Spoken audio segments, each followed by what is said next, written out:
ready? So, what do you want me to do? Start? Okay. All right. We'll give it about 7 minutes. It's just before 1. Go live. What did you do last time? And it's not showing up on the... Yeah, because right now, like, I have it. Go into edit and make sure the embed is on. Go to edit and embed. Yeah. It's not working. No, it's turns that off. It's weird. Okay, so how long is your presentation? However long you want. Well, we've 30? got, and then we can do some jamming. Yeah. Okay. Yeah, I'll do 30 and then we'll do jam. Okay. All Awesome. right. Yeah, and you've got, so the,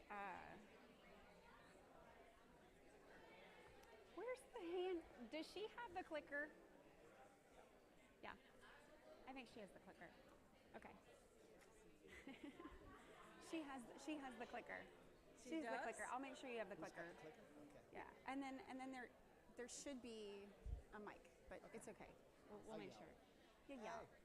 Hey, how's it going? Hey. Hiya! Hey. I know. I'm finishing. We're gonna get in trouble. So.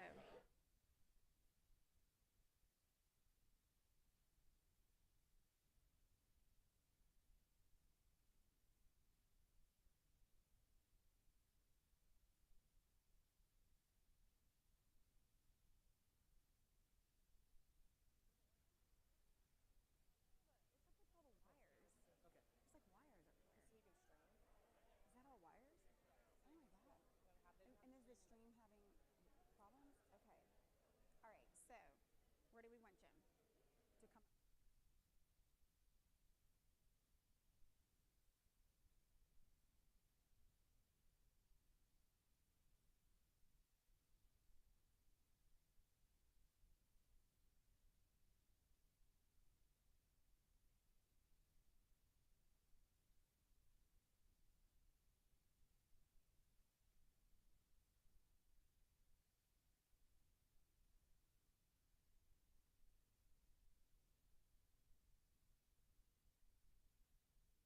About 4 minutes. If you're in the lobby and you can hear me, we're going to get started here in just a few minutes, about 4 minutes.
Is this thing on? Okay. Yes, it is. Ooh. Hopefully you can hear me. Can everybody hear me? Okay. Well, welcome. It is the closing. It is Friday the 13th. We chose this day for you. How are you all feeling? Okay, that was really lame. Let's do it one more time, Houston style. How are you feeling? Look, we want to thank all of you for being here today, and we want to thank you for participating all week long. And I really want to especially thank the local the Houston news media. Can we all give them a round of applause? So, Fox 26, ABC 13, KHOU.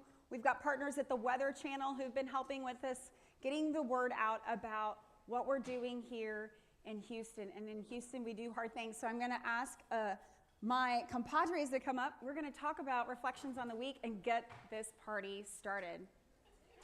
Yay. Thank you, guys. You want me to sit? Yeah, you sit. Okay, let's sit. Okay, so we started out, we wanted 30 events. We wanted about 1,000 people and 1 million impressions. And I think final count, over 100 events. 5,000 attendees. Yep. And I think we got 1 million impressions we had all 3 media channels run a story or stories. I think you did the weather with Trevor. That was so amazing. Do y'all know Trevor Best? We were having so much fun the other day doing the weather. I think you should change careers. Maybe if this startup thing doesn't work out, that's what we'll do, right? But no, you're right. And I think, look, this was hard. It's really hard. I think a lot of people say, oh, you make it look so easy. It's like, no, really, because you have a day job, and we have businesses, you have a job, we're moms, but that's why we did it. I mean, we did it for our kids. There you go. For our kids. Yes. I think the beauty of this is that everybody felt empowered to create amazing events. I was part of one yesterday with some fellow amazing friends that, we had some incredible, we had the compost people, the incredible artists, we had music, and we're going to have music here. What I like is that it's not all about tech, I mean, I live in a very techy world, but I think this Climate Week is a lot more about bringing everybody together. People who are not in climate, are not in energy, are here today. Who is not in climate? Who's not in energy? Look at that. Of course. Don't be shy. Yes. You're welcome. Yeah. So I think this is impacting everybody, and this is about shining a light of Houston, what we can do, who we are, and how we care. I think one of the things that I really appreciated is also Vicky Holub, CEO of Oxy. Oxy is represented here.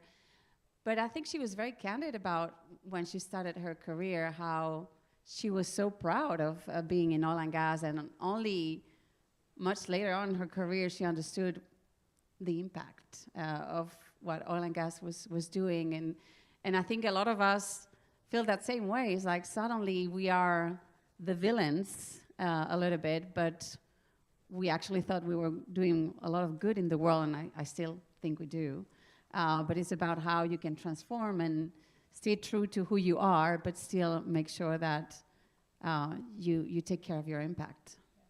And I think, we talked about it looks so hard to do this, but it really wasn't, because the city's already doing all the hard things. And, there's all this innovation that's happening. There's this history of what we've done for the world with oil and gas, and then all the new startups that are happening now for climate tech and energy innovation. And all we did was just turn the lights on, make sure there was a streaming channel, and allow them to have a shared calendar so we could all go experience it. So I think Houston does the hard things. We just made sure that everyone was able to see a little bit of what we're doing. Yeah, and look, I said it this morning, I think that we don't shy away from doing difficult things in this city. I mean, we've put men and women on the moon. We solved COVID. Most people don't realize that, the innovations came from Houston, Texas. And I love Stephen Kleinberg, the local sociologist at Rice University, who retired recently, but he said, you know, Houston is where America is going to sort itself out. And that is such a reflection of all the diversity that's in this room and all of the diversity across our great city. And I think it's kind of weird, honestly, I just have to say. Like, it's Friday the 13th, and we didn't get a hurricane. Yeah. Let's get an applause for that one. And we had the presidential debate in the same week. And There you go. Right, and we celebrated, you know, 9/11. And so it was quite a week. This is why you'll see that we're in shoes that are more comfortable because the feet hurt. But we want to thank all of you for being a part of this. And we'll talk later about what 2025 has in store. But with I that, want to thank the volunteers. Yes, that's right. Let's thank the volunteers. More of our volunteers. Everybody. Like, you have your jobs, your careers, your companies, your family, and you've been here helping us with every single thing. I mean, for Energy Tech Nexus, our grand opening, we have such a small team, and we crowdfunded and crowdsourced everything, and everybody was like, I'll do a panel for you, and the other one like, oh, I'll bring you the companies, and I'll bring the art, and I think the whole week has been like that, you know? Well, even today, we have some live music, and the Energy Anthem was on our website. It was something that we kind of had put together. I say we, part of the people that are working with us. And one of our volunteers up there who does our visual art graphics, I'm calling Peter out from Alpha Chimp, he said, I can get somebody to come sing that for you. And just saying, I want to come, I want to be a part of this. So that's what the whole week's been about. Absolutely. And before we forget, so Peter is graphic recording. All of the beautiful graphic recording Amazing. you saw, I know, is outside. And we will be giving that to the Energy Tech Nexus to hang. Thank you. And, we on have too your much walls. space. We need a lot of art and amazing, and it's That's right. so fitting. Thank you. It's been already showcased during our grand opening, so Yes. it fits perfect. The Yeah. space. Thank you so much. All right, well, let's get the party started, shall we? Woohoo! Okay.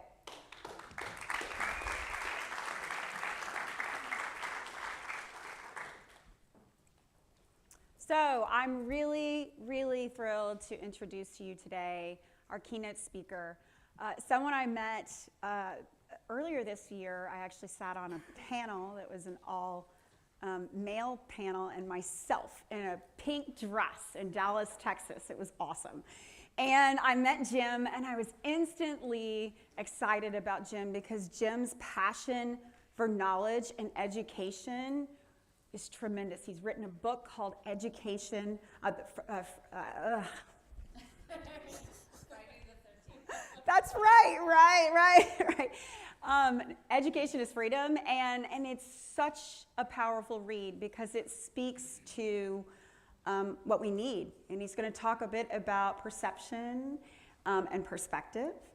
But he's also got some amazing stories about himself and his journey from the outhouse to the penthouse. Please give a warm welcome to Jim Keys.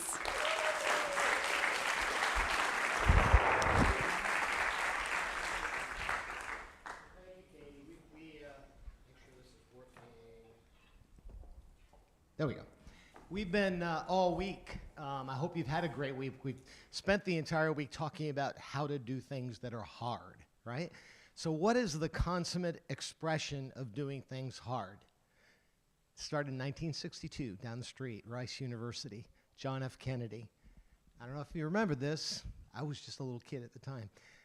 He said, we choose to go to the moon in this decade and do other things, not because it's easy, but because it's hard. Now, 1962. This is where I lived. 3-room shack, Massachusetts. 3 rooms, not 3 bedrooms. Literally 3 rooms. Outhouse, she mentioned an outhouse. You can imagine what it's like having to trek like 30 yards through the snow in the middle of the night when you have to use the outhouse. Not a lot of fun. I was doing things hard. I didn't realize it. Being a little kid, it's like, no big deal. It's just the way we live. But I was living there in 1969 when Buzz Aldrin and Neil Armstrong and the Eagle basically landed on the moon. Now, I was actually at Boy Scout camp, and it was my first leadership experience in this Boy Scout Leaders program. And it was really a moving time for me because my first time I was actually leading a patrol up to the commissary to watch on a little black and white screen this amazing feat that would change the world. Now, little did I realize, going home to that little 3-room shack, that about 30 years later, I'd be on a stage with Buzz Aldrin in Washington, D.C., being honored at the same time that he was with 10 other distinguished Americans in an organization called the Horatio Alger Association. And I was able to stand on that stage and say, I am here today because of guys like this, who were ordinary guys that did extraordinary things. And I learned because of them that knowledge is the key to opportunity. That all I have to do is learn how to learn, and I too can be an astronaut. So I set out to be an astronaut. Well, I fell a little short. I'm a pilot today. I hang around with astronauts. A bunch of them are good friends. I do a lot of things with NASA and with space, but I fell a little short of that goal. But I was able to accomplish some pretty interesting things.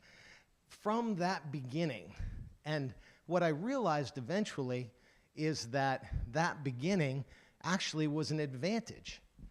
It gave me a realization that hard is good, that hard builds character, that hard makes you stronger. It builds resilience. It builds an intensity that allows you to deal with change and to deal with adversity. So I go into schools today and I talk to kids that are living in pretty tough conditions, a lot tougher than I lived in back then. And I'm able to tell them, you don't realize it today, but the adversity that you're dealing with now is really your superpower. If you can leverage it, if you can keep your head up and use that as a strength, not as a weakness, not let other people put you in a box and tell you who you are and what you can do, because you can do anything. We're blessed to be in a country called the United States of America where we really can do anything. So I'd like to take you a little bit on my journey to share how all this happened. How did I get from that 3-room shack to have the privilege of being CEO of 7-Eleven or Blockbuster? Well, here's how. I started, believe it or not, I went to school, did all the normal things, college, learned that the harder I work, the more I study, the more I succeed, and I figured out how to learn. I wasn't really any smarter, in fact, probably not as smart as many of the kids in the room, but I knew I could outwork anybody. And so I worked at learning to learn. And it worked. So I got through high school, I got through college, I got into Columbia University for grad school, and here I am at Columbia and I get an internship opportunity. All these jobs on the wall, and one of them was Gulf Oil Corporation. And they wanted someone for an internship in Houston, Texas. And I said, yeah, I want to wear a cowboy hat. I want to go to Houston, Texas. A little kid from Massachusetts, what did I know? I'd never been outside of New England. So I took the opportunity and applied for the job. They said, oh, you're not qualified, you're not an engineer. And I spent an hour in my interview convincing them why a poli-sci major with no engineering degree was the right fit for Gulf, because their industry was changing. They had to do things that were hard, and that I had a different perspective that I could help. They bought it, and they hired me. They brought me down to Houston. So I get to the oil industry, and guess what happens? I realize, man, this is hard. Back in the day, this is a long time ago, crude oil was back at $7, $8 a barrel or something like that, and Gulf and all the major oil companies were all reeling from the pain of these crappy crude oil prices, and crack spreads were negative at the refineries, and they were just losing a lot of money, and everybody was in despair. And so Gulf, in response to the need to change, guess what they did? Now, I ended up working for the CFO in the M&A group. So I guess they figured I couldn't break anything as a non-engineer going over there. And you can't imagine what they were trying to buy. Anybody want to guess? A company. They were trying to buy another company to diversify. Nope, not an ice company, but good guess. They tried to buy the Barnum and Bailey Circus. True story. I was doing the analysis.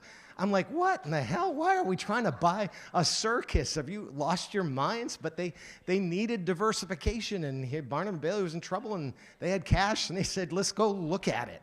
Now, they never did it, thank goodness, but they had very, very, very few people in this world know that Gulf actually looked at doing that acquisition. Well, then, a whole host of things happened. We tried to acquire City Service. It failed. It was a bad acquisition. Boone Pickens came in, made a run on Gulf. Carl Icahn came in. Somebody else made a run on City Service. Both companies were weakened. Chevron acquires Gulf, and Cities was broken up. City Service went half to Occidental Petroleum, and the downstream to 7-Eleven. Wait a minute. And guess who had been doing all the analysis of City Service downstream? With an Apple computer. They thought I was a genius. PCs had just come out.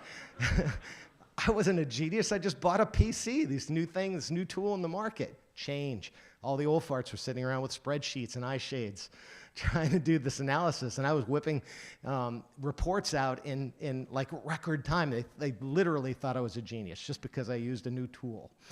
And so that created an advantage. Then, guess what happens? Gulf is weakened. Boone Pickens comes up, scares everybody to death. Gulf merges with Chevron. I became part of the merger team. I'm just a kid because I had a PC. We were still doing punch cards, if you can believe it or not, at the time. And the Chevron guys came in and they were like, kid, we don't know how you got to this job to be part of this merger team, because it was all vice presidents, all these, senior, very much older guys. I don't know. And they said, well, you're going to have to pay your dues here at Chevron. And I thought, oh boy, maybe not. Again, crisis occurs, but what the heck? I grew up with crisis, right? No big deal. Head up, work harder. Guess what happened?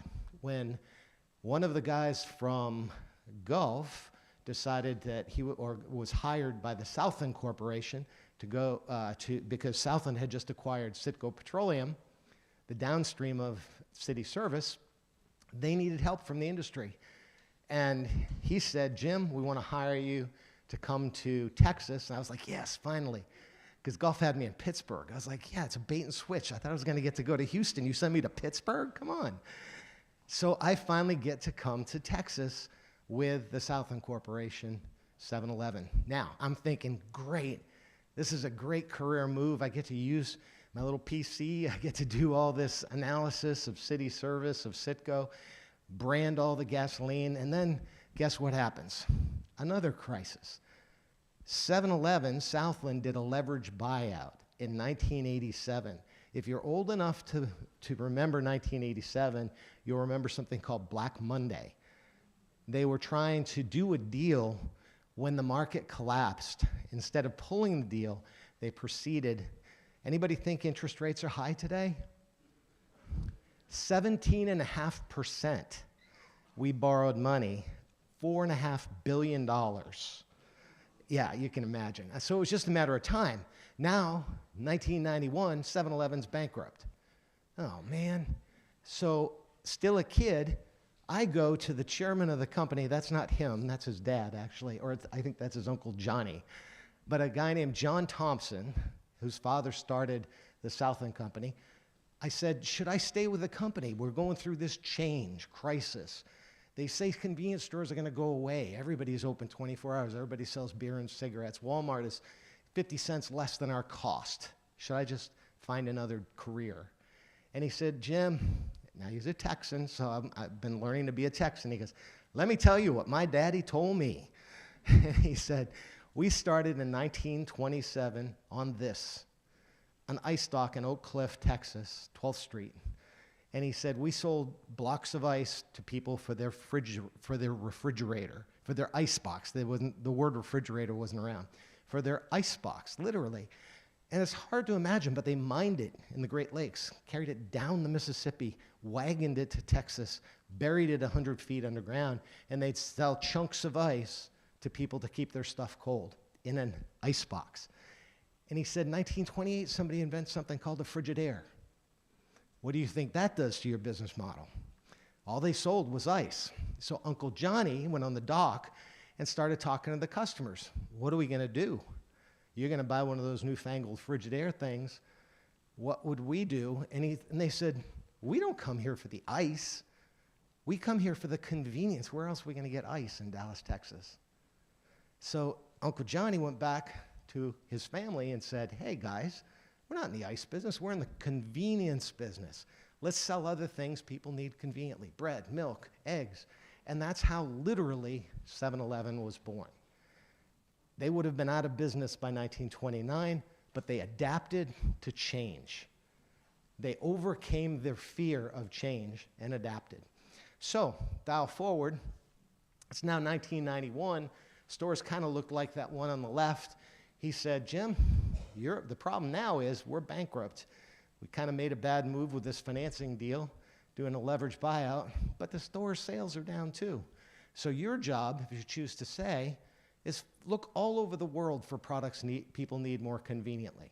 So I did. We put ATMs in every store. Back then, you had to go to a bank for an ATM. Put them in every store. We started selling taquitos on a roller grill instead of just hot dogs. We put Budweiser beer in those aluminum cans that you see. We were the first to do that. We did prepaid phone. We did all kinds of new things conveniently, and we took our stores from 10 years of same-store sales decline to 10 years of same-store sales increases. Huge win. And then, for me personally, even though we were bankrupt, it turned into an opportunity.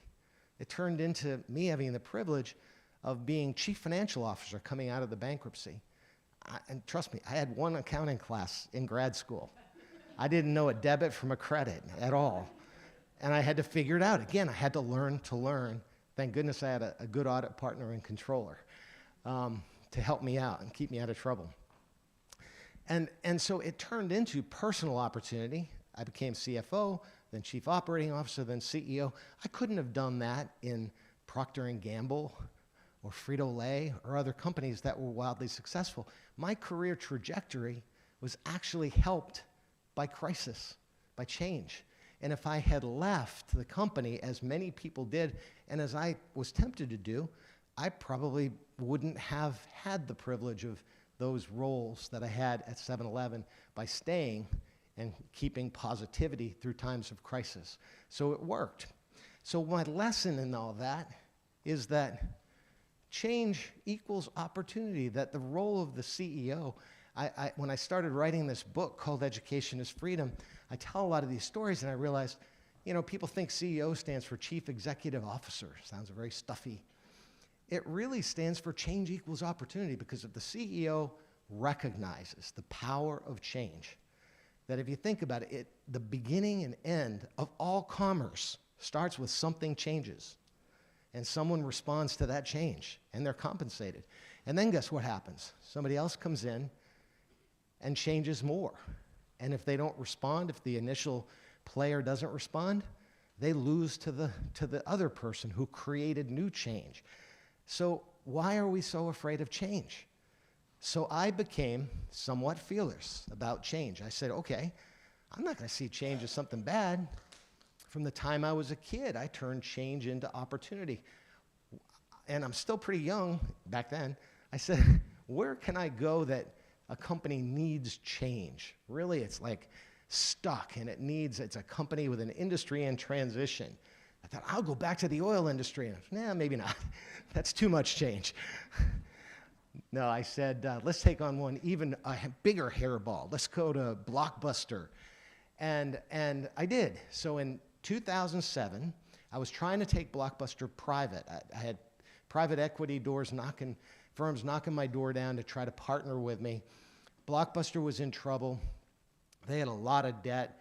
They didn't have a digital solution. Netflix had a DVD by mail, and by the way, I did not turn down Netflix. If you see that crazy thing online, they say, Netflix tried to sell themselves for $50 million. Well, that was in the year 2000, when Netflix stock, by the way, was 79 cents. So whenever someone says that we should have done that, I said, did you buy the stock at 79 cents? But that was way before me. By the time I got there, Netflix had a $1.7 billion market cap, way more value than they were worth, because we could do the same thing, and we're doing the same. So we created something called Total Access in our stores, where you could come to the store, you could get DVDs by mail like Netflix. You didn't like the one, you ordered Paul Blart Mall Cop for some crazy reason, and now you could exchange it for something you wanted to see instead. And we then, the very first thing I did, I had an opportunity to partner with 5 of the 6 major studios who had created an entity called Movie Link. No one knows this story. Everybody forgets. But Movie Link was the first to stream not old movies like Netflix, new movies. They had 3,000 new releases already digitized and ready to stream. Problem was, in 2007, we were one notch above dial-ups with the you remember that? And Wi-Fi was a horrible experience, buffering. You really couldn't stream effectively yet. We knew it was coming, we didn't know when. So we acquired this product, we renamed it Blockbuster On Demand. So Blockbuster had a digital offering, superior, far superior to Netflix. We had everything, we had DVDs by mail, we doubled earnings in 2008, ready to refinance the debt. And guess what happened? Everybody remember what happened in September of 2008? It was a flashback for me to 87, because Lehman Brothers collapsed. And when Lehman Brothers collapsed, the whole financial market worldwide shut down. We had to get our debt financed. We had it due in 2009. So we had at least 300 million of it due, and we couldn't get anybody to even talk to us about getting a refinancing done. So we virtually had no choice at that point. While I said change is good, even then I'm sitting there going, yeah, maybe change isn't so good. Maybe change isn't opportunity. But it turns out it was. Because what I ended up doing is I ran into Warren Buffett at Bill Gates' house. It sounds crazy, right? But I know. I tell you, I lead a charmed life. I've been very fortunate from that little 3-room shack. But I'm at Bill Gates' house going, whew, this is a pretty fancy shack. And Bill and Bezos was there, and all kinds of CEOs. And Warren Buffett's over getting some shrimp or something. And I walked over to Warren, shook his hand. He said, yeah, Jim, how you doing?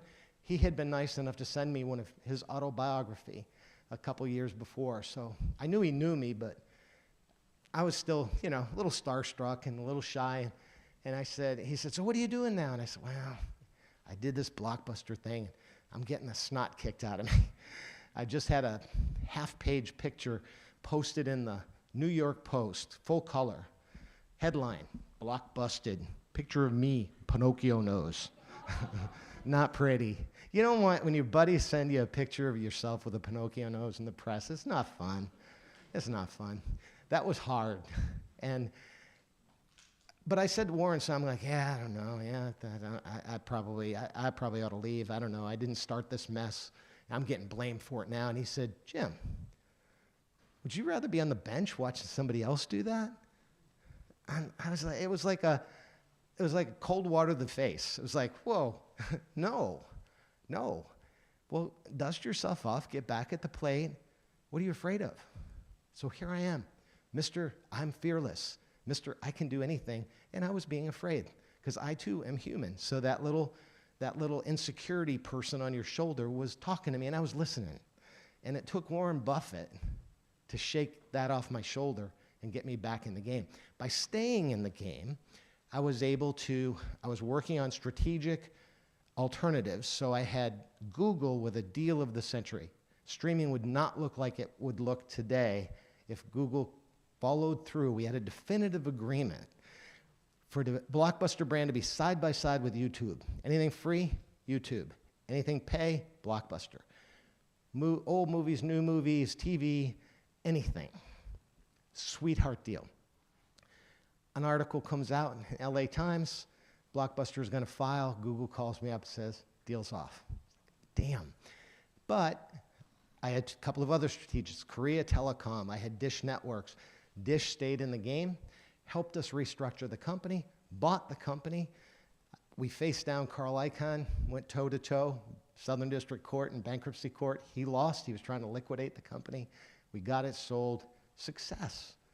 And I was able to save 19,000 jobs and let the brand live another day. Now, Dish ultimately decided to close the stores down for a whole host of other reasons. I'll come back another day, tell that story. But change does equal opportunity. And I did the right thing for the stores, for the people, and for the business. So what I've realized is that I can do this because I have a gift. And it's a gift that I've come to realize and I can share. So when I wrote the book, Education is Freedom, the name's a little wonky. It sounds like it's a book for kids. It's a book for everybody. And the idea is that education is freedom. Education gives us the ability to learn anything at any age and to pivot. And if we need to pivot to another career, if we personally need to pivot because something's happened in our family, we can use knowledge to eliminate fear and to move forward. So I learned that skill, but it takes more than just embracing change and recognize that change is an opportunity. It takes two other things that are critically important. Confidence, because we are humans, and we have a portion of our brain that triggers a fight or flight instinct, goes all the way back to our caveman days, when we're scared. And unfortunately, that behavior shows up in the boardroom. We've all seen it. What do you mean you're going to cut my budget? Yeah, come on, you know. And people act irrationally, or they flight. They become passive aggressive. Oh, sure, that's fine. And they don't intend to do a thing. Either of those behaviors are killers, both personally, they'll ruin your career, or for a corporation, they'll cause inertia and the inability to move forward. So how do you build confidence? There's a couple of ways, but one, look at somebody like Tom Brady. Tom Brady calls preparation. And I know this week we've talked a lot about preparation. I have two examples for you. When Tom Brady wins a game, is he out celebrating and drinking with his buddies? He's back in the game room looking at tapes for next week so that he's prepared. When he walks on that field, his confidence comes from preparation because he is ready. Tiger Woods, I was at the Masters one day, and it was late. It was like dark, and I'm sitting outside having a beer outside one of the guest house right near the practice range, and out comes a guy with his clubs, and I'm like, what's this? And it's Tiger Woods. On Saturday night before Sunday, he was leading by like 5 strokes, but he was out there on the practice range at night in what? Preparation. And it's the same. So knowledge is all about preparation. How do we learn to overcome the problems that we face? And then finally, the third is clarity. So this is one of the bigger obstacles, because even if you've got an ability to embrace change and you've got the confidence to do something about it, then what do? We complicate the heck out of everything, right? Or in our minds, we've got it solved, but then we blah, blah, blah, and nobody has an idea what we're talking about. You could have the best strategic plan in the world, and no one can execute it if they don't understand it. Einstein said if you can't explain something to a 6-year-old, you don't understand it well enough yourself. So simplicity, simplification is key to being able to have this level of confidence and to be able to execute on these things. And it's clarity both inbound, listening. I know I'm guilty. Someone comes up and they start, hey, blah, blah, blah, blah, blah, and I'm already formulating my answer. I haven't even listened to them. But I'm ready with an answer. So careful listening, inbound clarity, and then outbound clarity, communications. Those 3 things, change, confidence, clarity, I've discovered have been my gift. They've helped me navigate personal issues, professional issues, and I've taught these to my teams so that they too can have a whole corporate culture of embracing change and moving forward in a positive direction. It works. So if this seems so easy, right? Why don't people do it? Well, here's why. I could quote Ibn Rushd, an Andalusian philosopher, or I can quote Yoda. Which would you prefer? Yeah, Yoda, a lot more fun, right? Yoda was teaching Luke about the Force. And he said, Luke, and he actually used, I'm sure he got this from Rushd, who was an Andalusian philosopher, who said that ignorance leads to fear, and fear leads to anger. Anger leads to hatred or violence, and that's a cycle. We're in that cycle right now, if you look around. Very badly in that cycle. But there's a solution to that cycle. And Yoda said it best. He said, Luke, fear leads to the dark side. It leads to anger. It leads to hatred. The antidote is in your hands. It's the Force, which I think is a metaphor for faith. Doesn't matter what religion, what you believe, but faith, even in yourself, is an important element. And then knowledge is what takes away that fear. Because if I have knowledge, if I'm a kid and I'm scared of the dark, what do? I turn on the light. And the light makes me realize there's nothing to be afraid of. That is knowledge. Knowledge is what is in each of us, and it's the torch that we carry that keeps us from being afraid and illuminates the path for others so that they too can follow without fear. So there is a solution. And I know it sounds crazy simple, but I think we forget, because if we look out, as I said, outside of these walls and look at what's going on in society, we are a society that is paralyzed by fear. It could be fear of climate. It could be fear of the solutions to climate. It could be fear of immigration. It could be fear of any of the issues that we face are solvable if we come together as a people with knowledge and come up with solutions. And so that's why my book really transcended the original purpose, which was help young people realize that knowledge is the key to opportunity, show them the path. I realized that it's also critical for society. And I mentioned my buddy Buzz. I'm still blessed to be friends with him. We took him to dinner about 2 months ago in LA, he and his wife Anka. And he's just adorable. He is the coolest guy. His stories are amazing. He's a little out there, because he's had some issues with dementia and other things. He's 94 years old, but he's still in pretty good shape and just an amazing guy. Buzz and every astronaut friend I have, and I'm blessed to have a whole bunch of them from my work over the years, they come back from space with one interesting observation. They have an overview effect, and that's what this is intended to capture on the cover of my book. An overview effect, basically, they say when they're in space, and I see this, by the way, at 45,000 feet in my plane, especially when I'm alone and I'm looking at the horizon, I can just barely see the curvature of the Earth. You don't see borders. You don't see race. You don't see religions. You don't see wars. You don't see petty problems. That is what I call perspective. The ability to step back, and if every human could step back and look at the planet, climate would not be an issue. We would all go, oh my gosh, we got to do something. This is the most beautiful planet that is called home. So what can we do? Rather than fight about it out of fear. And so the opportunity is for us to replace perception, because when we're down here at ground level, that's when we get fear. And it's perception. You see something on the internet, what do? Angry. It must be true. It's on the internet. That's perception. Take a breath, step back, use knowledge, and gain perspective.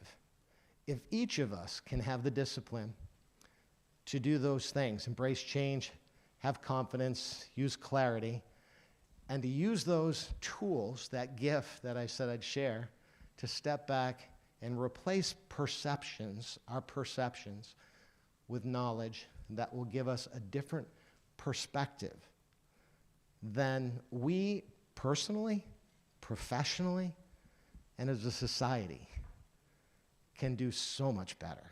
And that's my message. So I hope I hope you too will share this message with others. And I've got some books out there that I'm happy to sign, or you can order them on Amazon, and I hope you'll find others that also need a little encouragement from this kind of message. Thank you.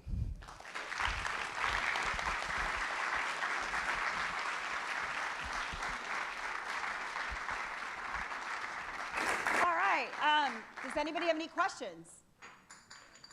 Oh, yes, great. Hi, thanks so much for the talk. That was fantastic. I'm curious, you talked about the advent of Apple Computer, and that's so amazing to be in that state. I feel like that a lot of young people are in that state now with generative AI. Just wanted to curious to hear your just thoughts on generative AI and how it changes the knowledge and knowledge gap.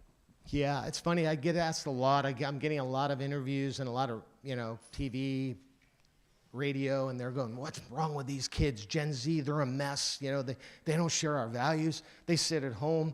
All they want to do is be on their device. And I'm like, yeah, that's good. And these news people are going, what do you mean that's good? That's horrible. Society's going to hell, blah, blah, blah. I go, no, you don't understand. They're just learning a different way than we learn. And I use an example. I had a video, those three things. Kid sticks a microphone in my face and says, what's the key to success? And I said, I'll give you a gift: change, confidence, clarity. And by the way, change equals opportunity. That thing went crazy viral. It got like 50 million views. And I use it as an example. I'm like, okay, we think the kids are just watching cat videos. I'm not talking about cats anymore. I can't use that. I got to stop using that example. Somebody's going to accuse me of eating them or something. Or dogs, yeah. Yeah, oh, I'm sorry. But they're not. They're not just doing that. They may be, hopefully not eating them, but they may be, but they're learning. They're learning on the internet. They're learning from these devices. And maybe they're not learning the same way we learned, or maybe not at the pace. But here's why I like AI, because we are in this transition. We've transformed retail, we've transformed media, we've transformed commercial space with technology. We have not yet transformed our schools. We're still teaching and learning with blackboards and books the way we did 100 years ago when the industrialists like Rockefeller said we need a system to mass produce an educated workforce for the factories. And that's the system we have today. It's standardization by design. Now, what's AI able to do? AI can light up that classroom. Instead of a static picture of a frog being dissected, we can take somebody into an OR and allow them to watch and experience a live operation in biology class. Instead of a teacher standing, teaching the same way to everybody with a standardized process, one kid may have ADD, another kid may have dyslexia. AI will allow us to curate that lesson to the way the individual is learning best. So AI is no longer a handicap. ADD would no longer be a handicap. Dyslexia may no longer be a handicap because AI can correct for that. And people can learn, I call it human learning at the rate of machine learning, if we're really good at it. All of this is coming. It's not going to happen the way we manage our schools today, state and local government. It worked 100 years ago. We're going to have to figure out a way to leverage scale of our public school system on a national basis and to use that scale, because I know scale. No mom and pop could ever compete with 7-Eleven because we could afford the technology because we had scale with 80,000 stores worldwide. We have the same scale with public school kids, so no charter school could ever invest in the technology that our public school system, if we do this right, if we step back and really, truly reinvent the way we teach and learn using technology. Sorry for the long answer. I'll keep them shorter.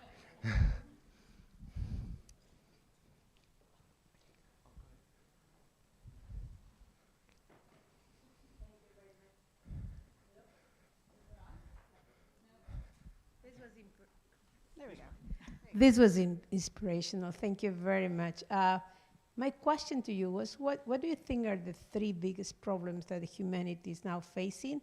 And the second would be, what would you tell you to this 6 years old yourself now? I would say that the single biggest problem with humanity is fear. It's unfortunately, sadly, our human instinct that lets us react negatively to change, and we're frozen in fear too often. Whole societies are, and so my advice to my 6-year-old self would be, you have nothing to be afraid of. And I don't want to get religious with you, but there's a beautiful comparison I've seen recently where I think Pope John Paul actually said this. He said there's two extremes. There's religion and there's reason. And too much religion without reason is fundamentalism. Too much reason without religion or faith is extremism, it's materialism, whatever. And he said, think of it as a bird. A bird needs 2 wings to fly. And it's that combination of having something to believe in and having reason that allows us to soar. And that's what I would tell my 6-year-old self, that you can learn anything. There is truly nothing to be afraid of if you have belief in yourself, a faith, and if you have the ability to learn and to use reason to solve virtually any problem. That's what I'd tell him. And I don't know how I figured that out as a 6-year-old. I am grateful that I've used that tool from the time I was a little kid. My nickname as a little kid, I'm going to tell this. Where's Alexa? My assistant's here. She'll laugh. My nickname was Smiley. I hated that, right? I'd go up to kids and go, don't call me Smiley. I'll beat you up with a smile on my face, right? But I did, in spite of all that junk I was going through as a kid, and I didn't tell you half the stories. I condemned the house, they did this, they did that, bad stuff. But I just had this sense that I'll get through this. And it worked. Thank you.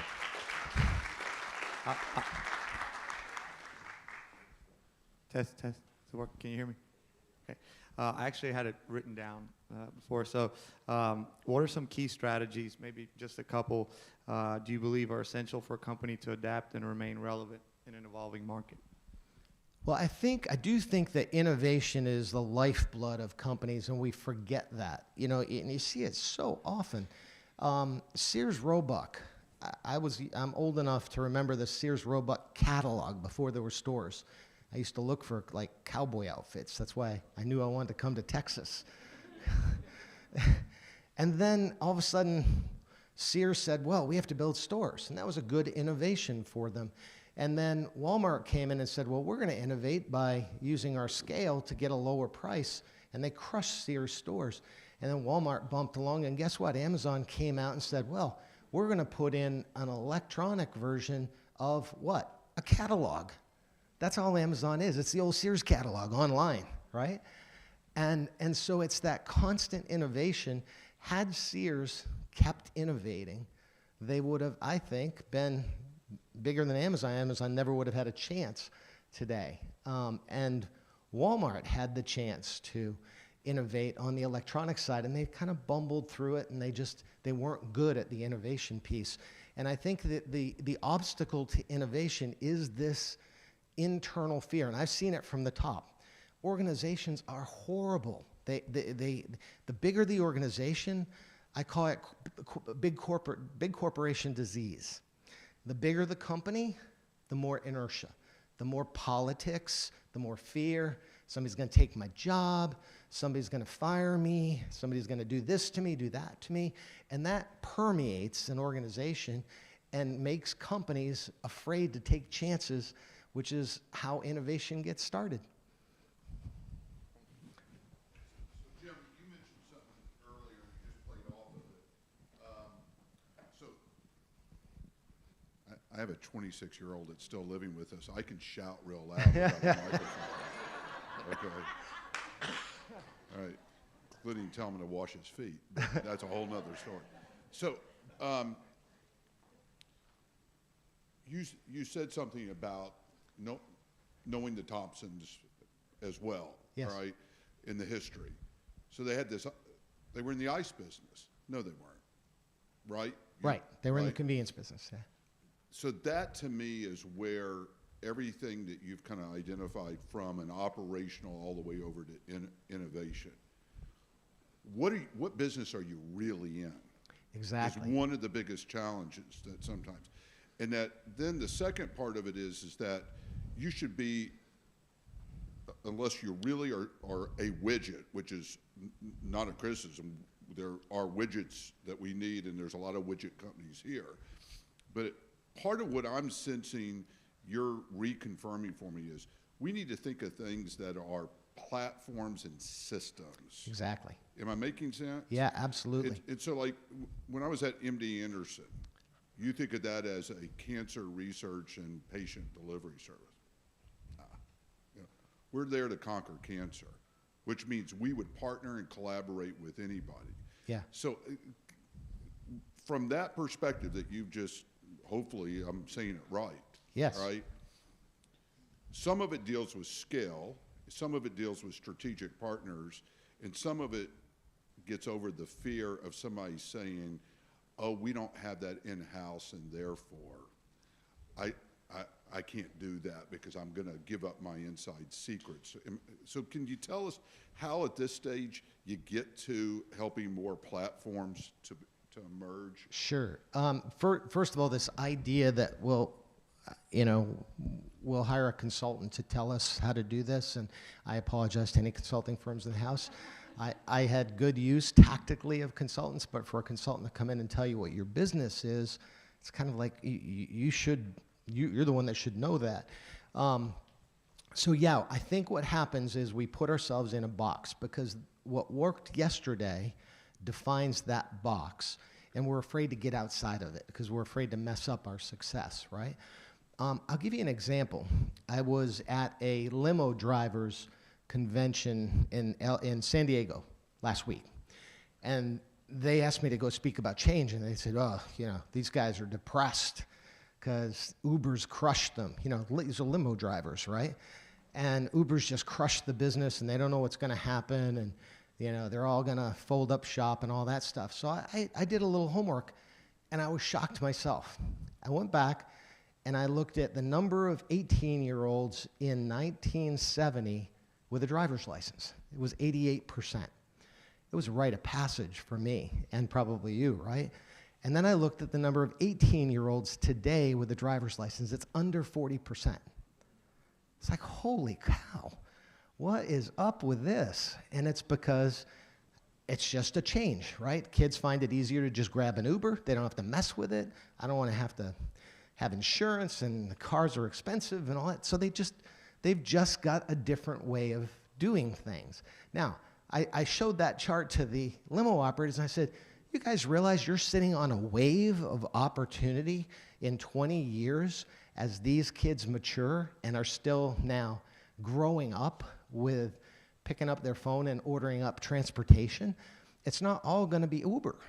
Somebody's going to want a little finer and more security, a little more white glove service, and you guys are perfectly positioned.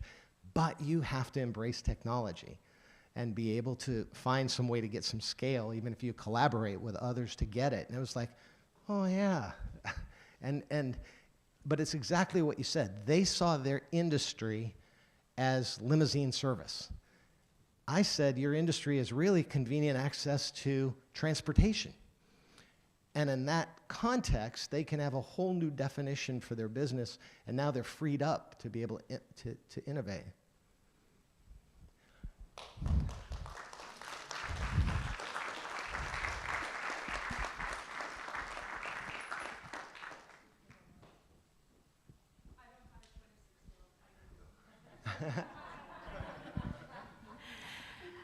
Thank you for the great speech. I want to go back to the beginning of the value of perseverance and persistence that you talked about. But on the other side, there's also value on knowing when to cut your losses and quit. How do you get the education and knowledge to know which one to pick at the time of the crisis? That's very hard. That's a really hard question. Persistence and determination are essential. And by the way, if you do get a copy of the book, I've got a beautiful story in there about Warren Buffett. I mentioned he sent me a book. I have had a plaque on my desk since high school. I took it off a poster off the wall at McDonald's. It's a Calvin Coolidge quote about persistence and determination. You know, that talent is not what makes you successful, genius is not, you know, blah, blah, blah, but talent, but persistence and determination are omnipotent. And I decoupaged, I took it to shop class and made a plaque, literally, as a picture of it in the book.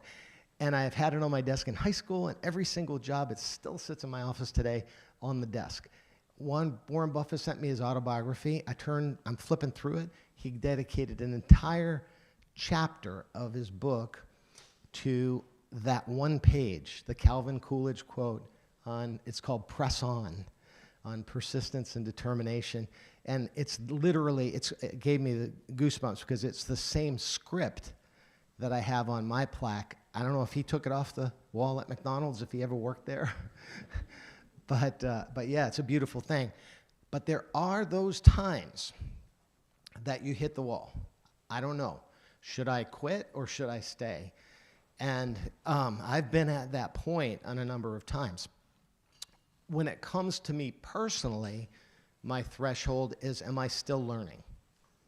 So as bad as something might be, horrible boss, horrible company, horrible environment, macro trend, am I still learning? And as long as I'm learning, I can use that skill somewhere else. Even if I'm not making money and blah, blah, blah, I'm still learning. That was my threshold to stay at 7-Eleven, even when times were tough. That was my threshold to stay at Blockbuster and press on. Now, there is, though, that time when you're not learning, and it may be a situation where you can't see the light at the end of the tunnel, and you have to, fold them, as the song says. But I think I would say those are probably more rare, like very rare, because generally in any crisis, there is going to be an opportunity to learn. And Nelson Mandela has a quote that I use in the book. It's one of my favorite quotes. He said, "I never lose. I win or I learn." It's a beautiful quote if you think about it, because you truly do never lose. I learned more about business from my Blockbuster experience, as bad as it was, than 21 years at 7-Eleven. You're welcome. Thank you so much, Jim. Thank you, thank you, thank you.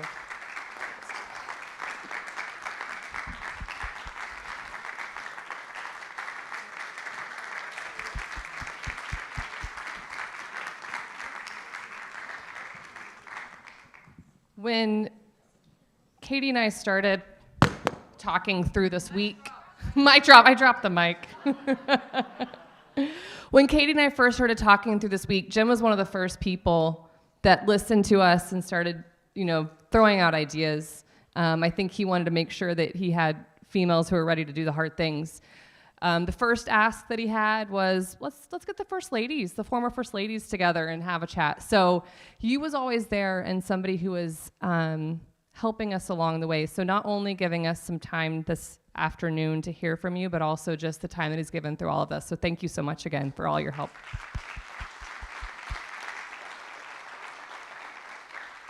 We now want to do we're going to spend a few minutes reflecting on the week. We have Fernando with Pendulum Productions. We have the American Energy Anthem that speaks to a little bit of what we wanted to do this week, who Houston is, who we are in terms of what we do for the world with energy.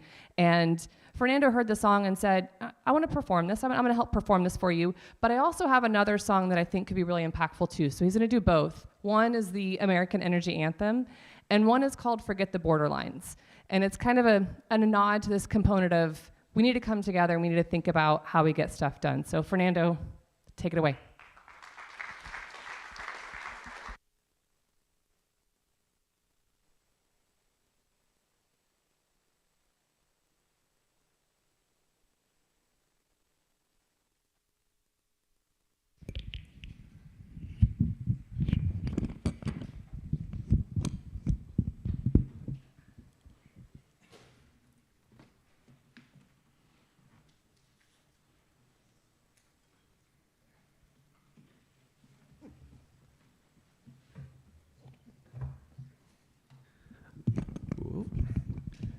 Got to get the mic set up here. Can everyone hear me? All right.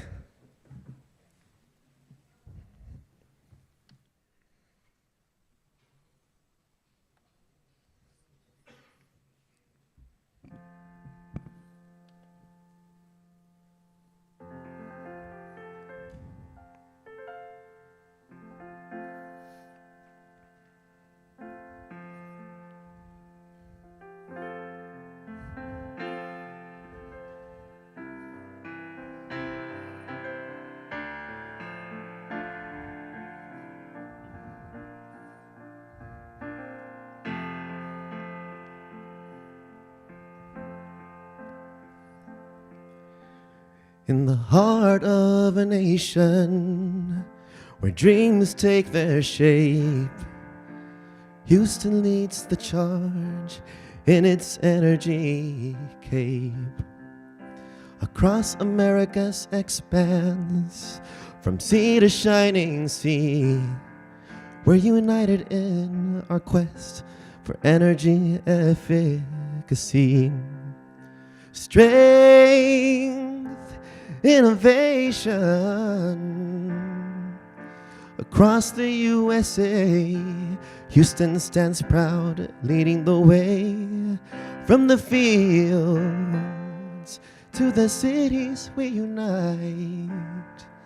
Together we ignite the energy capital, shining so bright.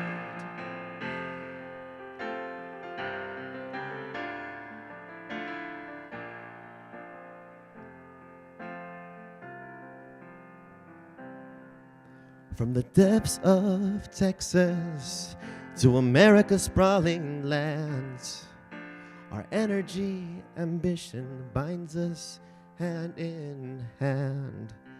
Diverse voices join in this vital quest for a sustainable future. We're giving our best. Strength, innovation. Across the USA, Houston stands proud, leading the way. From the fields to the cities we unite. Together we ignite the energy capital, shining so bright.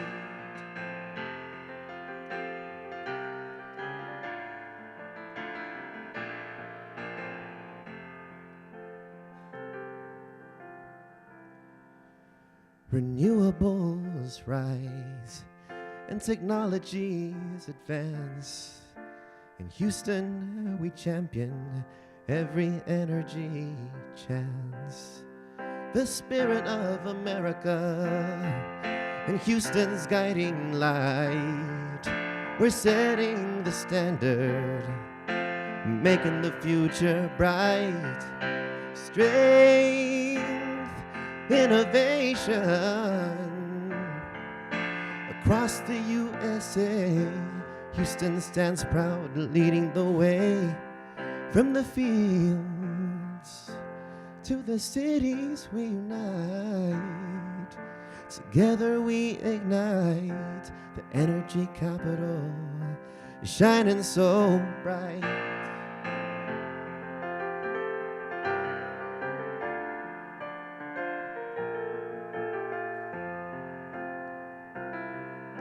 We're shining so bright.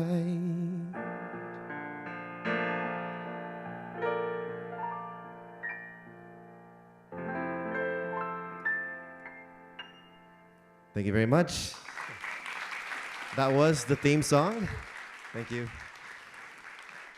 Beautiful song. I want to just say thank you to Katie, thank you to Lindsay for having me, and Juliana as well, and everyone here. It's a pleasure to be here with all of you today.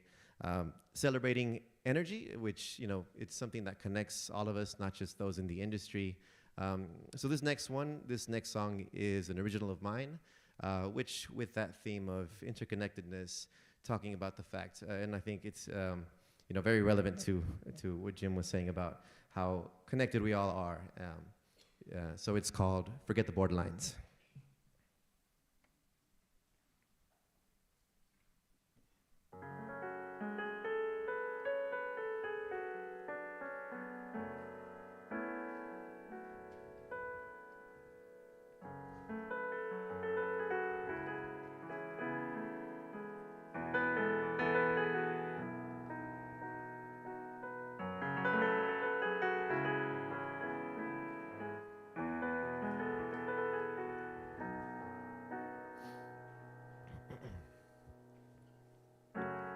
different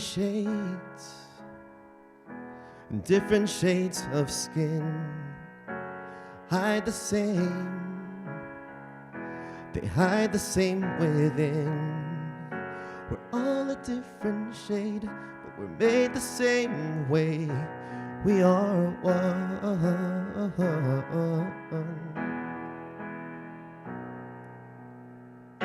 Around the world, many voices can be heard, in foreign words, speaking all in foreign words. So many different words, but the meaning is the same. We are one. We are one.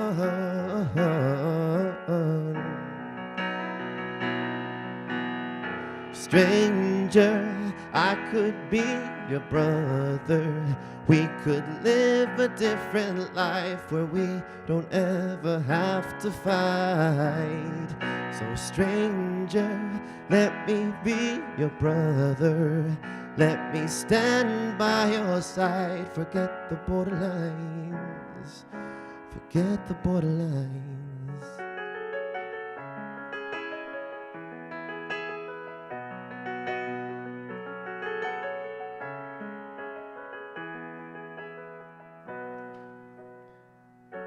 Different names, we pray to different names, in different ways, we tell it all in different ways.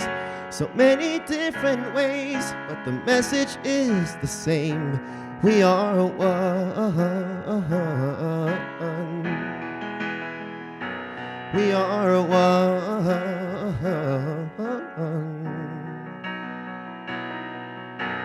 Stranger, I could be your brother. We could live a different life where we don't ever have to fight. So stranger, let me be your brother. Let me stand by your side. Forget the borderlines. Oh, stranger, I could be your brother. We could live a different life where we don't ever have to fight. So stranger, let me be your brother. Let me stand by your side. Forget the borderlines. Forget the borderlines. Forget the borderlines.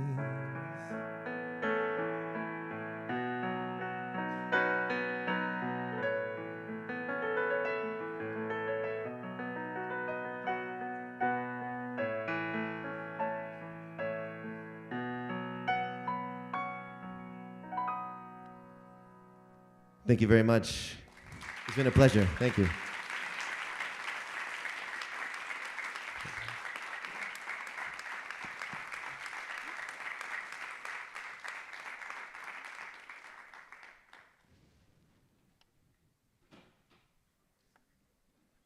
you so much, Fernando.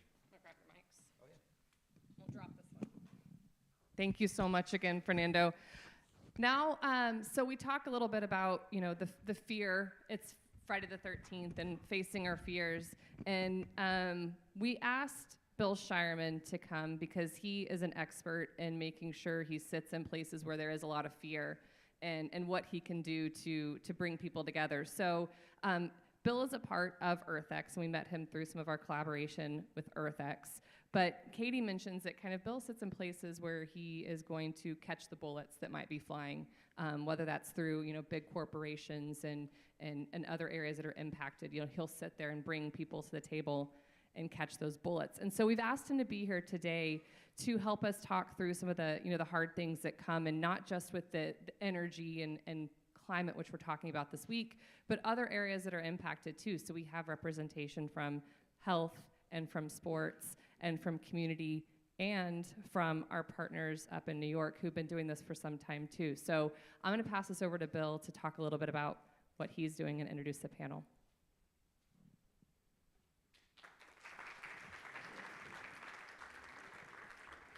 Thank you, Lindsay. Thank you, Katie. Thank you, Juliana. Thank you, Jim, for all of the work, and everybody here for all of the work that you're putting into Climate Week this week and to this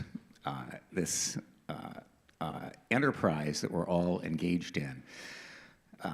Since the beginning of the modern environmental movement 54 years ago and change, the first Earth Day in 1970, we have been engaged in a war between the idealistic and idealized people, the citizenry, and the demonized business community, corporate community, often government as well. This war was justified at the beginning when, in fact, business was engaged in activities that were not sustainable, that had to change. The problem is that war is very, very profitable. War became a business model, not, fortunately, armed warfare in this case, but you can bet the profits from armed warfare are even higher. But these political wars, culture wars, that drove the media to focus on the negative and focus on triggering our fears, this is something that affected me early on. And I became, as a young kid, very concerned. I was very entrepreneurial myself, and I'd started some little businesses myself, so I had an understanding of entrepreneurship and how much of a passion it was for me, and yet I saw that the impact of business was destroying the planet. And so I carried out protests against the big oil companies and organized students and so on, organized campaigns to solve problems. And as I went around the circle to the people that were supporting us and then to the people who were opposing us and so on, around the whole circle, I discovered I could never find my enemy. That each person in the circle, each institution in the circle, had an institutionalized reason to do what they were doing and couldn't do anything else, or others would take their place in the circle.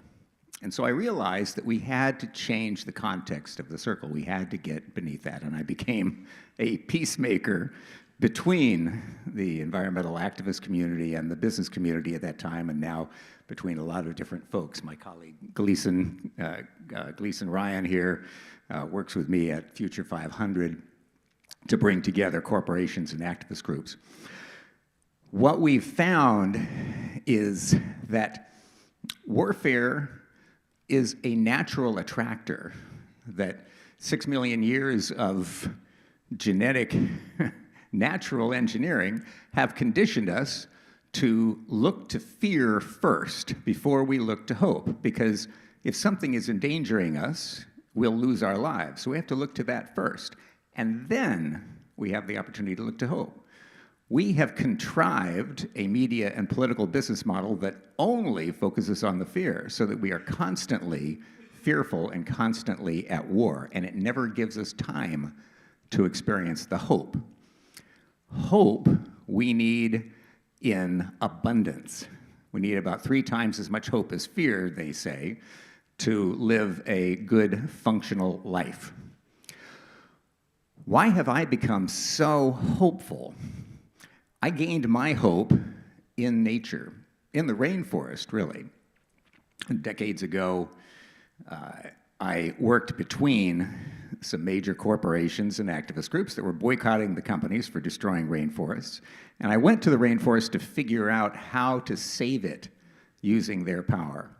And I came out of the rainforest realizing that the rainforest offered us a prescription for saving us, and that we simply needed to follow the principles that we saw at work in the rainforest.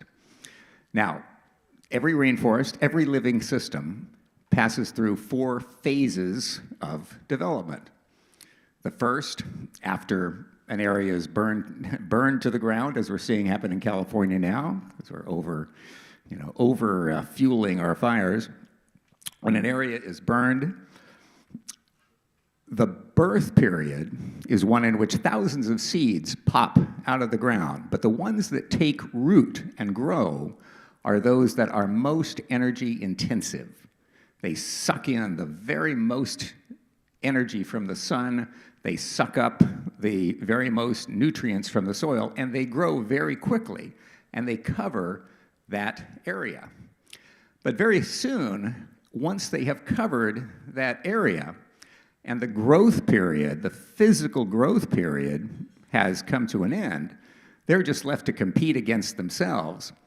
But what they've done is to create myriad niches between them, places for diversity to thrive. And the rainforest moves from that phase of growth to a phase of development, of variation, of diversification. Every organism that was potential at that point of birth, those thousands of seeds, now can come up and find their place in all of the niches that are defined by all of the other niches.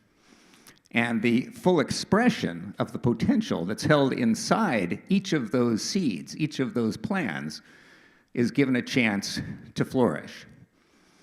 My feeling is that we have fallen into a trap here of believing that physical growth is the only path to prosperity because it's worked so well for us. And Houston is a testimony to the hard work that it took to go through that growth phase and to fuel that growth phase. But if we can learn from nature, we know that the long-term sustainability of our culture and every culture is in now the diversification of the culture. We like to say that everybody is the same fundamentally. Well, we are fundamentally. Break us down and we're all those same subatomic particles, but we're arranged in different ways. And while we may be genetically 99.999% the same, we are 0.001% different. And that difference is magical. When you bring together the different capacities of individuals, not only do you get more, but you also get better. When you combine a person with one set of qualities with a person with a different set of qualities, you end up with a whole new release of quality. Just as an atom that connects to an atom, two hydrogen atoms and an oxygen atom come together. They don't show anything like water alone, but when they are connected together, they become water. The same is true with every individual that connects with every other individual. They not only are able to express themselves, but they're able to express a potential that lies between them, a potential that is always there waiting for us to discover it. And this is the culture that we can move into now. And Houston is in a position to lead the way, because Houston has wisely championed the idea of an ecosystem of energy choices. Not an industrial era choice between, well, we're gonna be completely oil and gas, or we're gonna be completely solar and wind. We're gonna be a wide variety, just like nature, a wide variety. Carbon capture over here, oil and gas over here, wind energy here, natural gas to balance that out. Different forms of energy, different places for energy, and we're gonna have to put a price on carbon in order to rationalize that marketplace and make it happen, but that's the fastest way to get to sustainability. So I welcome all of you here, and I wanna welcome the group of the panelists that we have coming up, who themselves represent a diversity of approaches to this that brings in sports, that brings in religion and spirituality, that brings in decarbonization and energy solutions, that brings solutions to the home as well as to industrial. And we're going to have a conversation about how these different approaches fit together into an energy ecosystem in which we don't have to sacrifice the prosperity that we've had, the material prosperity, but we may in fact choose that we just don't want as much material prosperity because this new emerging culture offers us an array of hope and satisfaction and fulfillment that more and more stuff never can fulfill. So, thank you again for being here, and let's bring up our conversationalists.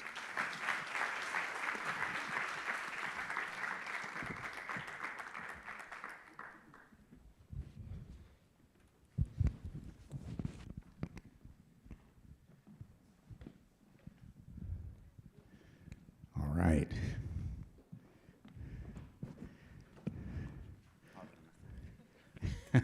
Well, we've had a couple of opportunities to get to know each other on Zoom, the way everybody meets these days. It's better than dating sites, I think. You know, you get to actually, you know, meet people face to face in a conversation. So it's good.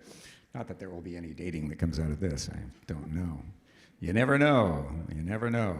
So we have with us Trevor Best, the CEO of Syzygy Plasmonics, which is engaged in deep decarbonization. We have Adam Lake, the head of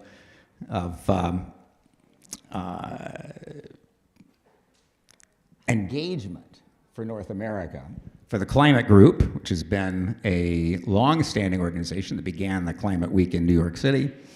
We have Elizabeth Carlson, the CSO at Tricon Energy, who is engaged with the World Cup in 2026. And we have James Fisher, the director of the Office of Sustainability at the Houston Methodist Church. So quite a diversity of folks. Is that, did I get that right? Hospital. Just hospital. Okay, hospital. Well, that's kind of, you know, Houston Methodist. I'm not from here. I don't know these basic things. It just said Houston Methodist. I thought, you know, this guy's a Methodist, obviously. So, but I'll tell you, I have personal experience with the volume of waste that comes out of the hospital system. So I'll be interested to hear what happens with that waste. Okay, well, let's start with you then. Tell us about the church. And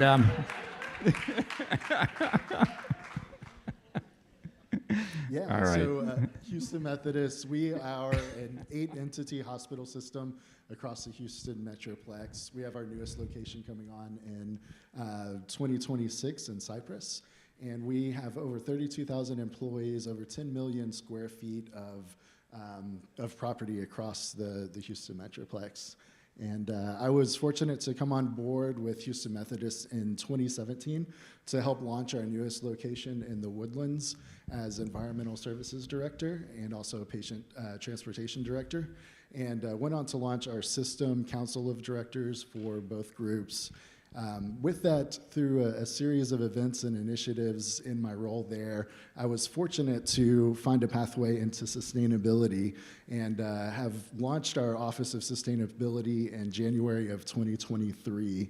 And we're currently in process of baselining our emissions, running a lot of operational-based projects to look at how we can become more efficient and reduce our waste, and also looking at how we're engaging with our employees and the community. So there is a tremendous amount of waste that comes from the hospital sector. I don't know what percentage it is, but I see it every day for reasons I'm not entirely pleased with. But volumes and volumes of high-value material that we throw away for obvious reasons, for sanitation and so on. Is there a solution to that? Is there a solution to that problem? Yeah, there's been what's called a quiet sustainability movement in healthcare for some years now, especially around our central utility plants and our energy use in our buildings. And there's been other initiatives, such as our reusable sharps box. Previously, you'd have sharps that all of the needles would go into, would end up in the landfill. With the advent of these reusable programs, we're repurposing and reusing these boxes and reducing the amount of plastic that goes into landfills. But there's a lot of things there's a lot of promise and a lot of technology that's coming on board to support healthcare and our waste diversion. One of the programs that we launched in 2022 in the Woodlands is our food waste composting with Moonshot Composting. To date, we've diverted over 200,000 pounds of food waste at several of our hospitals. We continue to expand that program. Beyond that, I would say the biggest challenge is really post-consumer waste, specifically around plastics and also our regulated medical waste. With that, there's a lot of technology such as depolymerization, which Exxon has a plant that's coming on here in the next year that has a potential avenue to where we can treat that waste and then put it through the process to recycle back to a polymer. There's some other local startups that we met through Greentown Labs that looks to take some of that waste and turn it into graphene that can be used as in items such as EV batteries or concrete, or even back into plastics in the aeronautics industry to be able to strengthen and lighten the infrastructure of the planes. So nature recycles in a variety of different ways. I've been involved in recycling in what we've come to call mechanical recycling for decades. And there is a psychology and an ideology within the environmental community that only mechanical recycling is real recycling. That the kind of recycling that you're talking about, converting plastics, different kinds of plastics, back to their monomers and so on, and pushing them in, often to different products, is not real recycling. And yet in nature, you see, there's mechanical recycling, not very much, frankly, but there's also chemical recycling, biological recycling, and now we see sociological recycling as well. How do you view the kinds of recycling that the hospital system and the church, of course, are engaged in? So. I think there's always opportunity for growth. I think from a sustainability standpoint, it's just like in technology, you have your version 1.0 and you move to version 2.0 and you try to do things better consistently from year to year. And I think any amount of waste that we're able to divert from our landfills and to be reused in one form or fashion or another is a win. I think that we need to take that as a win. Looking to the future as we go, is that going to be an acceptable pathway? Maybe, maybe not. But with what we have and what we're doing, what we're able to do now, I think any avenue that increases the amount of diversion from our landfills is a win for sustainability. I want to go to Trevor now and ask about deep decarbonization and what the potential is for deep decarbonization as a part of a broad energy ecosystem. Absolutely. So, are we? There we go. Sorry about that. So to get started, I think it's good to, get an understanding of what syzygy does and how we fit in, and then we'll talk a little bit about the broader ecosystem. So syzygy is making a new type of chemical reactor. It is fundamentally different than every other chemical reactor on the planet. And to understand why this matters, it's good to think about, the foundations of human society. We need things like fertilizer to eat, fuel to get around, and chemicals go into literally every product you see in here and around you. Those are made in enormous refineries and chemical plants. Imagine the Houston Ship Channel. And at the heart of each one of those chemical plants is a huge chemical reactor that is powered by burning fuel. Syzygy's reactor is fundamentally different. Instead of being powered by burning fuel, we power our reactor with artificial light that's powered by renewable electricity. This was developed at Rice University, and it's really been kind of a honeymoon, moonshot type journey. Over the past 8 years, we've raised about $100 million, and we've worked with a number of the world's largest energy companies to bring this technology to market. So, how this fits into the broader energy ecosystem is in a number of ways. Right now, like we're running into some of the problems we were talking about with society, where economics and capitalism against the need to have a cleaner, better world. And what our technology does is bring new physics to market to help enable clean to also be cheap, which is absolutely critical. And so, how do you do that? What's the, that's been a big challenge. And so looking at the technology, it seems like it would be quite expensive to me, just intuitively. How do you break that cost barrier? Yeah, so it's really has to do with a fundamental change in physics. So two professors at Rice went down this rabbit hole of nanophotonics, which is how light and matter interacts at the atomic scales, and made a breakthrough, and they started making nanoparticles that were perfect light harvesters. In other words, basically all the light that went to it, it could absorb. Then in 2016, they said, what would happen if we decorated these with the traditional catalysts used in industry today? And when they did this, they got a breakthrough. The catalyst works about 30 times better than any other catalyst used in chemical plants or refineries today. And it's been really, really unprecedented, the kind of results that we're seeing. So you're harnessing the capacities of physics, those catalysts, discovering the catalysts that can accelerate and reduce the costs of the process and bring it within economic viability. The goal is cost parity. Yeah. Yeah. Yeah. Tremendous. And so, with that, we've actually worked with a number of groups within the Houston ecosystem.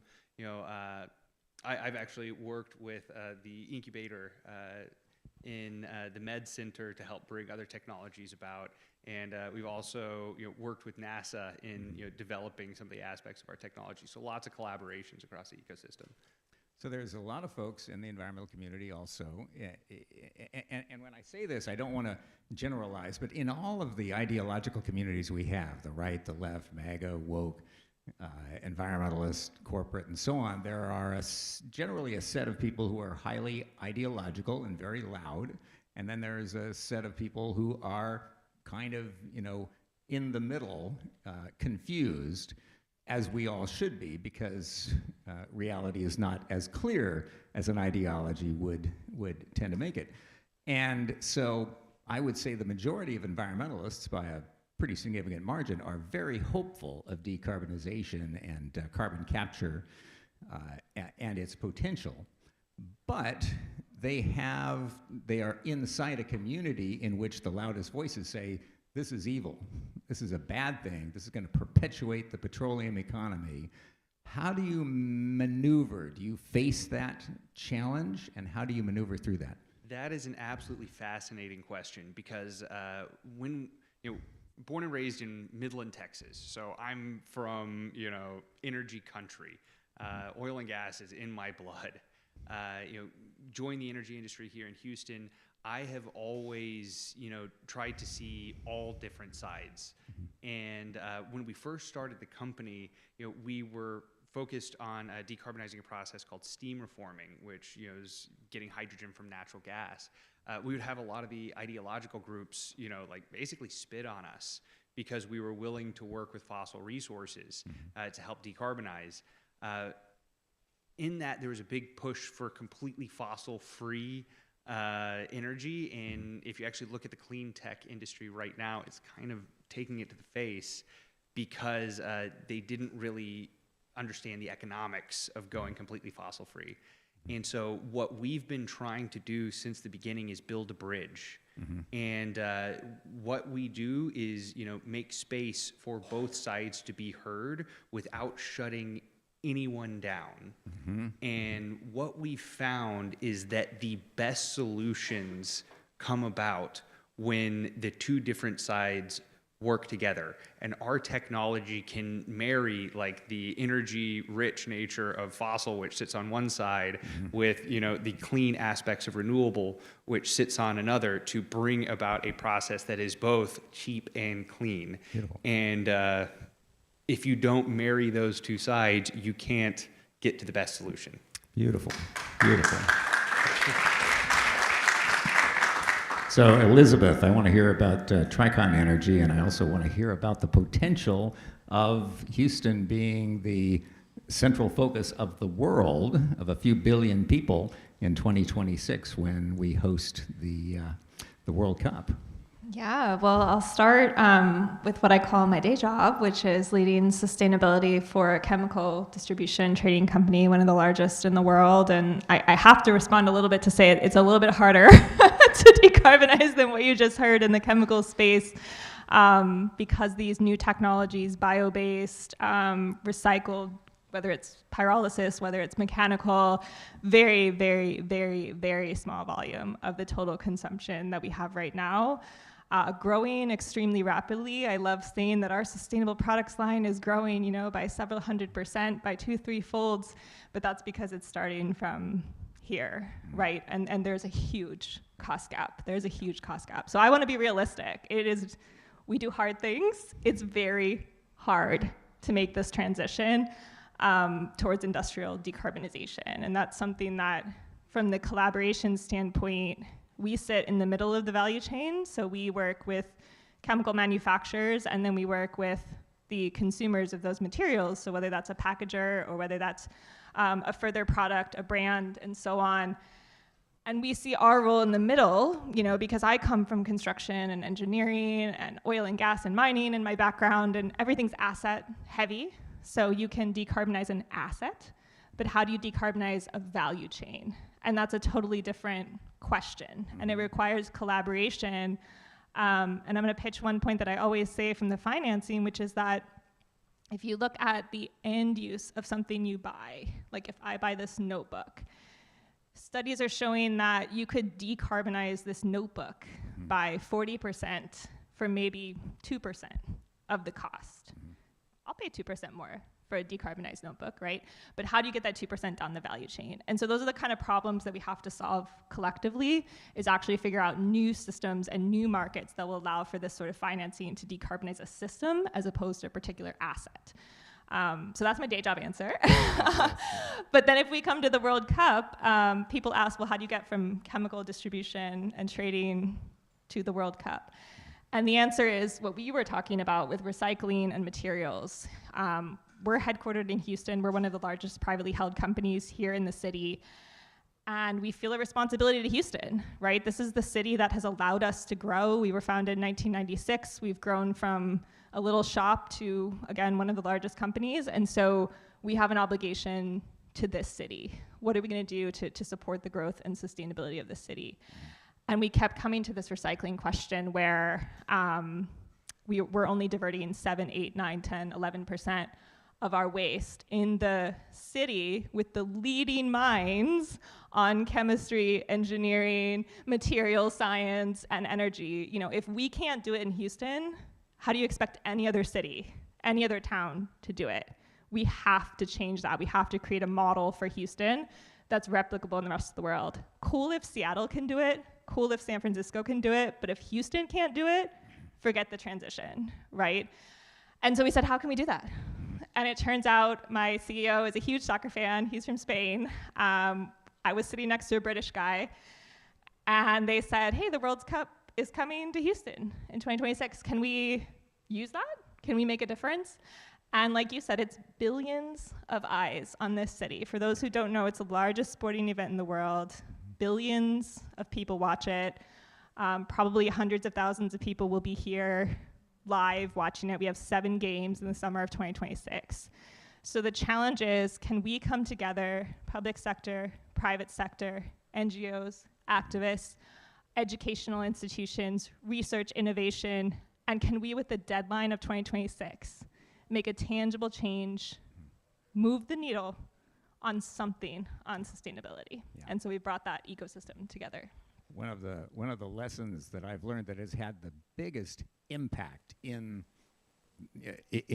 transforming markets globally has been the power of consumer and retail brands.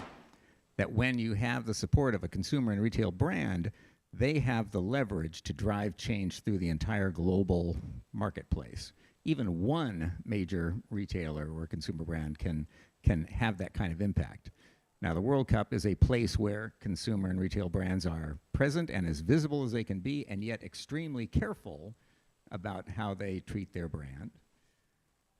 What is the potential of a partnership between the people of Houston and their favorite consumer brands, a positive partnership that could leverage the power of those consumer brands to drive the kinds of changes that we need to happen?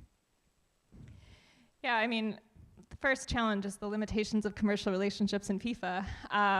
But we do have the brands on board. We also have, the local companies here. So I'm working with Coca-Cola, for example. I mean, they're a global sponsor. They're also a local sponsor of the World Cup. We're working with a lot of the oil and gas companies here. We're working with Houston Methodist as a sponsor of the World Cup. And so we're saying, how can we bring together everyone at the table? So yes, the consumer kind of brand facing companies have the leverage when it comes to direct communication with the consumer, but usually they have to take back the solutions to the value chain, back to the packaging companies, back to the recyclers. And so you don't often have that whole value chain there at the table, but then you also need the public sector to be there to provide the regulatory support, to provide the frameworks. You need people to come together from the NGO side to put pressure on these companies, to put the sort of push behind it. So for us, we're looking at it less from how do we influence a brand, because the influence we can have on Coca-Cola is maybe a lot less than the influence we can have on the overall communication that the World Cup brings. So what we're trying to leverage is the 2 billion eyes that will be on Houston. How do we then become the communication, the storyteller to those 2 billion people or more? And so it's, to us, a once in a lifetime opportunity. Like, we as a city will probably never, at least in my career, have this opportunity again to tell the story of who we are. What is energy? What is sustainable energy? What is transformation of materials?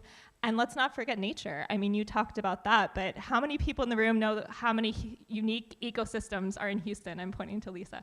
Anyone guess? How many unique ecosystems do we have? 3 more?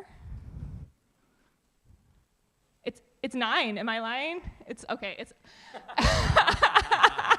12. I heard 9, but yeah, 10. We'll go with 10. So within 60 miles of Houston, we have all of these unique ecosystems. So we actually can frame and reposition our city not as the concrete jungle or the oil and gas wells, but our city is actually a green city. We have some of the largest nature preserves. We have examples of carbon capture that's happening naturally, that's being sequestered in wetlands and in marine ecosystems, and it's all tied to the resilience, because our future in Houston, I was just having a conversation at lunch about insurance markets leaving Houston. Our future depends on us being able to preserve this natural ecosystem too. Yeah, absolutely. I would encourage you to look at a positive partnership relationship with the top 5 or 10 brands that are involved with FIFA, because often these companies, they face the same challenges that all of us do, where they take a step forward and then they're bashed in the head with a giant 2x8 and for taking a step and having it not lead to the finish line immediately. And the validation that they can get from NGOs and from citizens for the steps that they're taking is more valuable than anything that they can buy. They can't buy the kind of marketing that gives them that kind of credibility, but the people of Houston can give them that credibility. And so I would encourage you to look at that power that they have. Each one of these companies, Coca-Cola is a hero in water and water efficiency and in circular economy.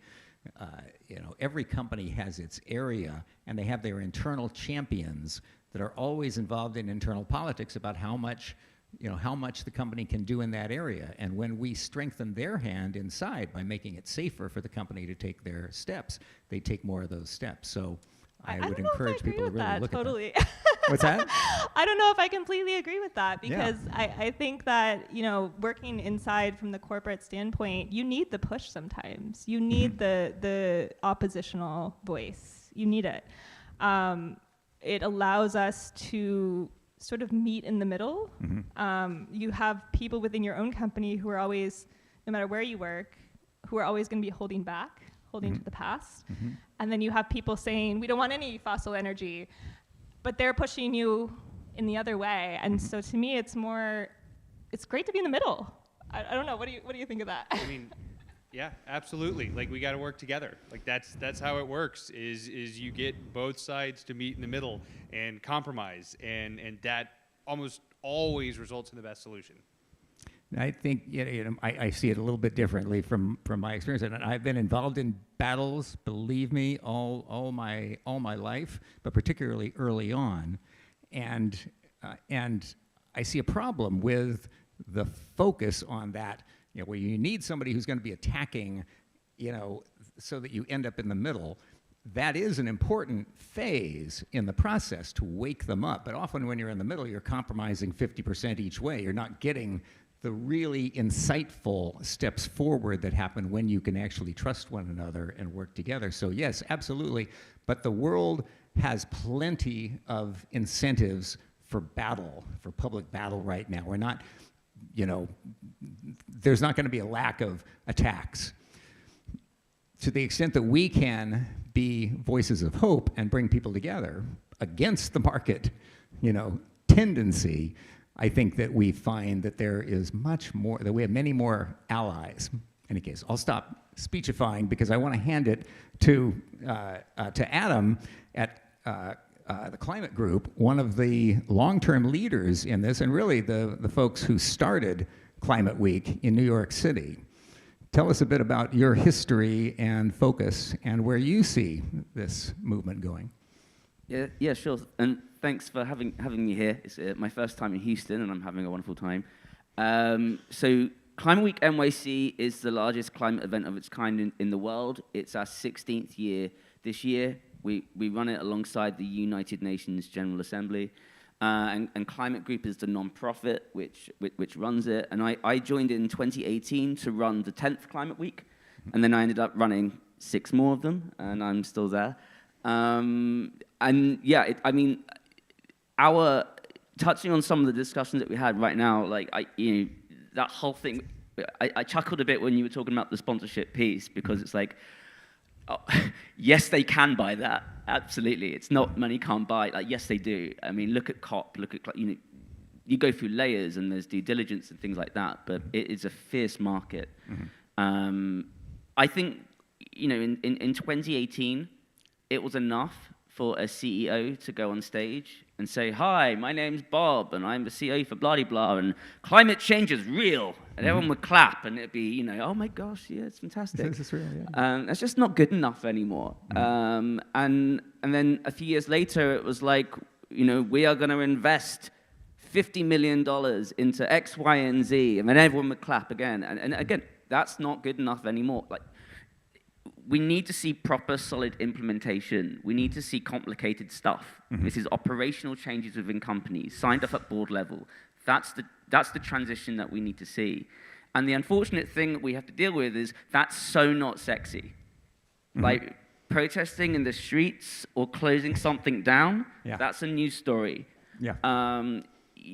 Changing the code on the back end of something that saves you 20% of energy, nobody cares, but that's where the change is. So I think the challenge of what we try and do at Climate Week NYC is we wrap up sexy with the boring stuff, and that's sort of how we try and push things forward. Yeah.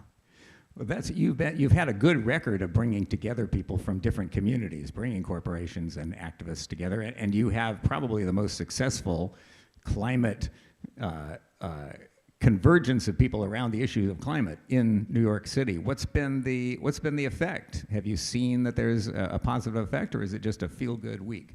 I mean, it definitely does. I'll be completely honest on this one. I think raising awareness has very little impact in itself. Mm-hmm. It's a tool for other things. Mm-hmm. So I think the thing that I love to dine out on, my biggest sort of success at Climate Week is a few years ago, I teamed up with a fantastic comedy writer, and we took over all the late night TV shows. So Jimmy Fallon, Steve Colbert, even James Corden when he was still over here. Sorry about him. And it was fantastic. Yeah. You got TV everywhere. They're literally putting our website on. They've developed a whole show to Climate Week, and that's fantastic, and that's a real buzz. Yeah. But in itself, it changes nothing. Mm-hmm. And so but the reason why I put so much effort into doing that is because actually You get more CEOs who want to be part of Climate Week because their kids are like, why are you not doing something at Climate Week? That's true. The amount of times I've spoken to some of the biggest leading board members in the world. Absolutely. And when the camera's turned off, it's because their grandkids told them to do something Yes, that they've taken these things up. So there's a lot of influence there. And also, my goodness gracious me, competitiveness is brilliant. I've seen backstage when a leading CEO of a household name company has come out and given their speech, and they've given their facts and figures, and they're feeling really proud of themselves, and their comms team's there going, yeah, that's fantastic, you're brilliant. And then the next CEO comes out, and it's a bigger number. They're so angry. They're so angry. Yeah. And then they go to their sustainability team, and they're sort of saying, you know, like, how do we not know they're doing that? Why are we, you know? And that's where you get the push and the drive. So it's just of human instincts. I think that creates a lot of change. So that's how I think we mix up fun stuff with impact. They go hand in hand, but awareness in itself is meaningless. Yeah. No, I think that's true. It has to be, you know. So Bill McKibben, famous environmentalist, once said, why are we using the word sustainability? And if somebody were to ask you, you know, how's your marriage, and you said, well, it's sustainable, you'd say like, oh, good, I'm glad it's sustainable. Don't we aspire for something higher than that? So, you know, I think we have to see the magic in this new phase of human development and the potential for it. It's not just barely surviving so that we can keep doing what we're doing right now. It's actually moving into a whole new phase and culture. And that's where I think the combination of conflict and hope, of fear and promise are so important, that the market drives the fear and it drives the conflict. And media profits from it, political industry profits from it, even you know, NGOs on both sides profit from it. You know, one side takes a big action, and the other side, you know, generates fundraising from that, and the war continues to build, and people become dependent on it. And in my experience in California, for example, after running some campaigns that were anti-corporate to try to get recycling to happen in the state, I decided that I would start to reach out to my opponents, reached out to Bill Coors at Coors Brewing Company and at CEOs of various companies, reached out to the religious right head of the Retail Association, and made friends with them and basically said, you know, we're going to be in battle again, but before we get into battle, is there anything we can do to make this more acceptable to you? And they had ideas, and they were pretty simple, basic ideas. And we were able to put those ideas together and get a law passed with their support that has now, as of a few weeks ago, recycled 500 billion cans and bottles from that positive interplay. So we probably needed to wake them up with the anti-campaign. But once they were awakened, then it was time to talk and work out a solution. And without that, we wouldn't have gotten that solution. So there is the potential to do that. And that's one of the reasons that at EarthX, when we met with Lindsay and with Katie this last April, we declared a coalition of the willing to declare a one-year ceasefire in the climate war. For those of us who are interested in working together across these bounds on a set of solutions, 10 marketplace solutions that can transform the global economy through a coalition of consumers, retail brands, and others in the process. So I would like to invite folks here to also, if you choose, be part of this ceasefire in the climate war for 1 year, and we will see and we will report at Houston Climate Week this next year what we're able to or not able to accomplish. So anyone that's interested in that, I think they can get in touch with you, Katie, and Lindsay and the team, and you can certainly get in touch with me, and we have a monthly Zoom call, which you're all invited to talk about these objectives and how we get to them, and to reinforce each other in hope, even though there are plenty of areas of difference that we have. How's our time doing here? Are we about? Beautiful. Questions? Yes.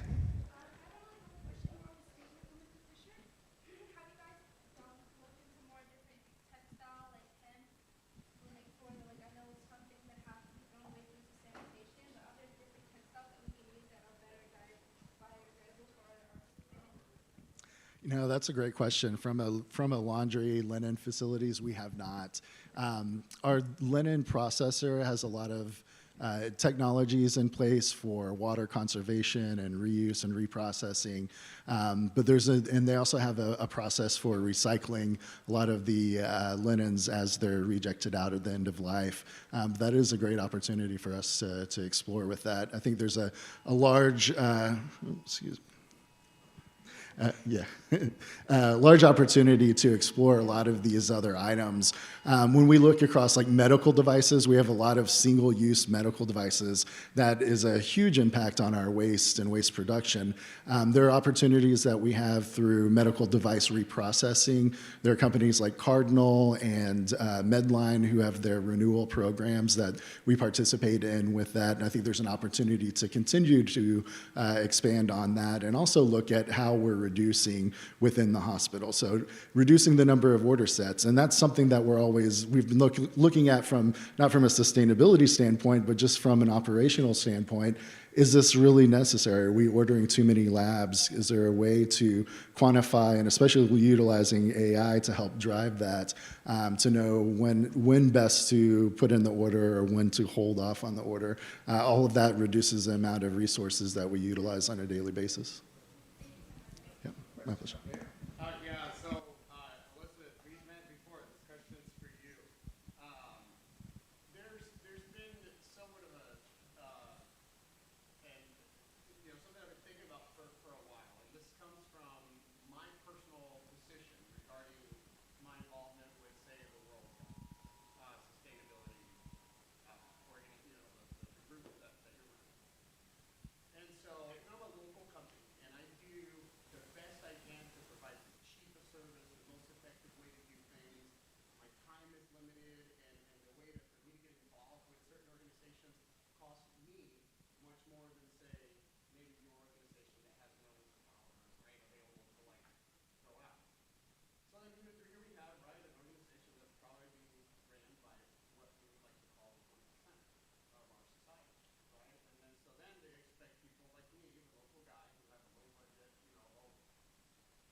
Yeah.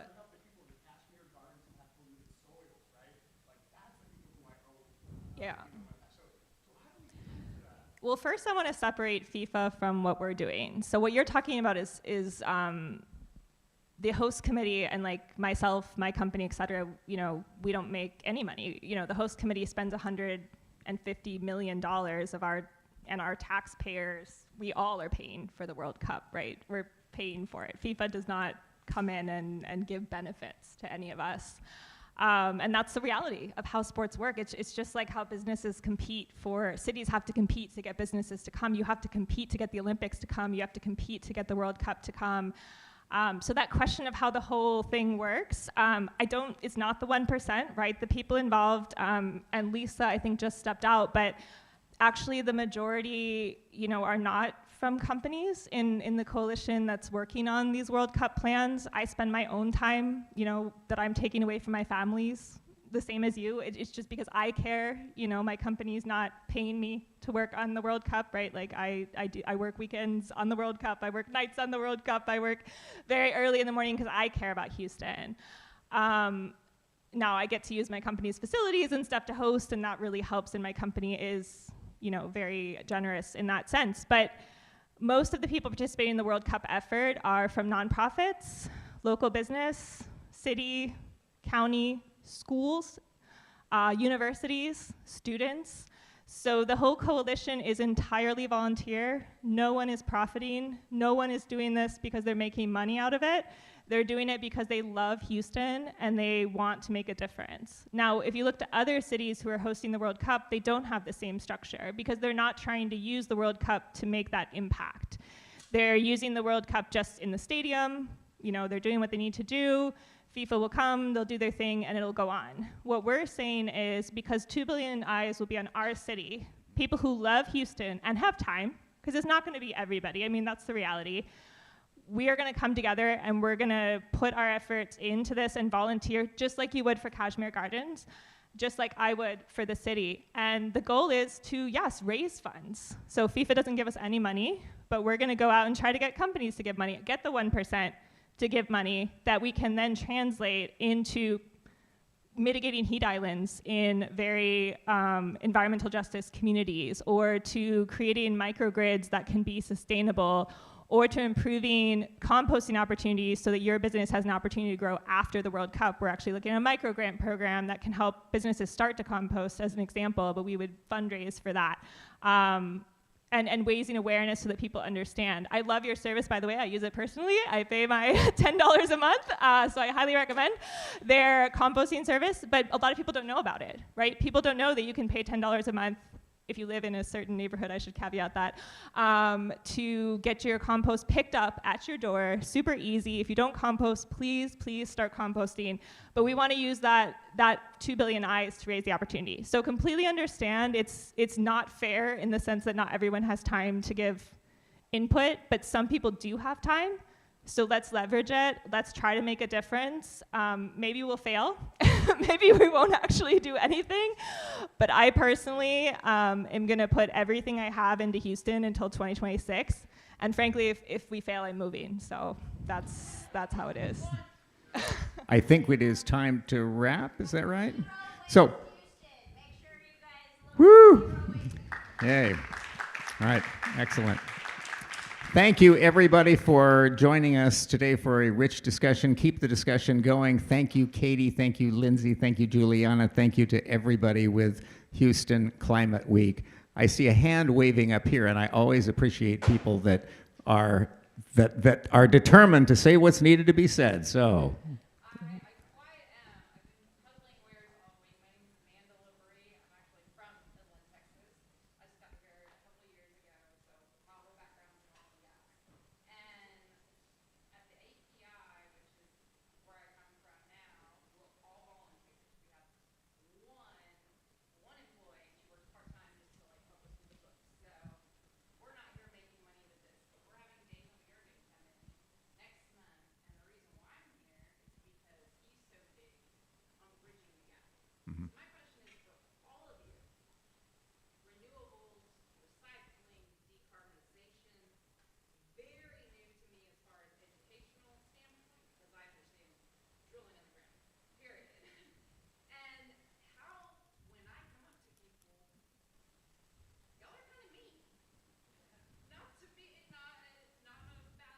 Yeah.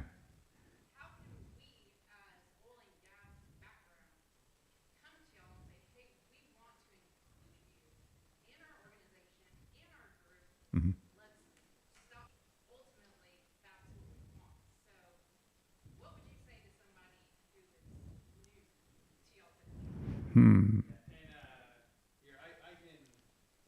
I can take this one, and I just want to note, human beings are human beings. Some of the, I mentioned, how some people in the renewables industry didn't like us. I've had even more in the fossil industry that didn't like us.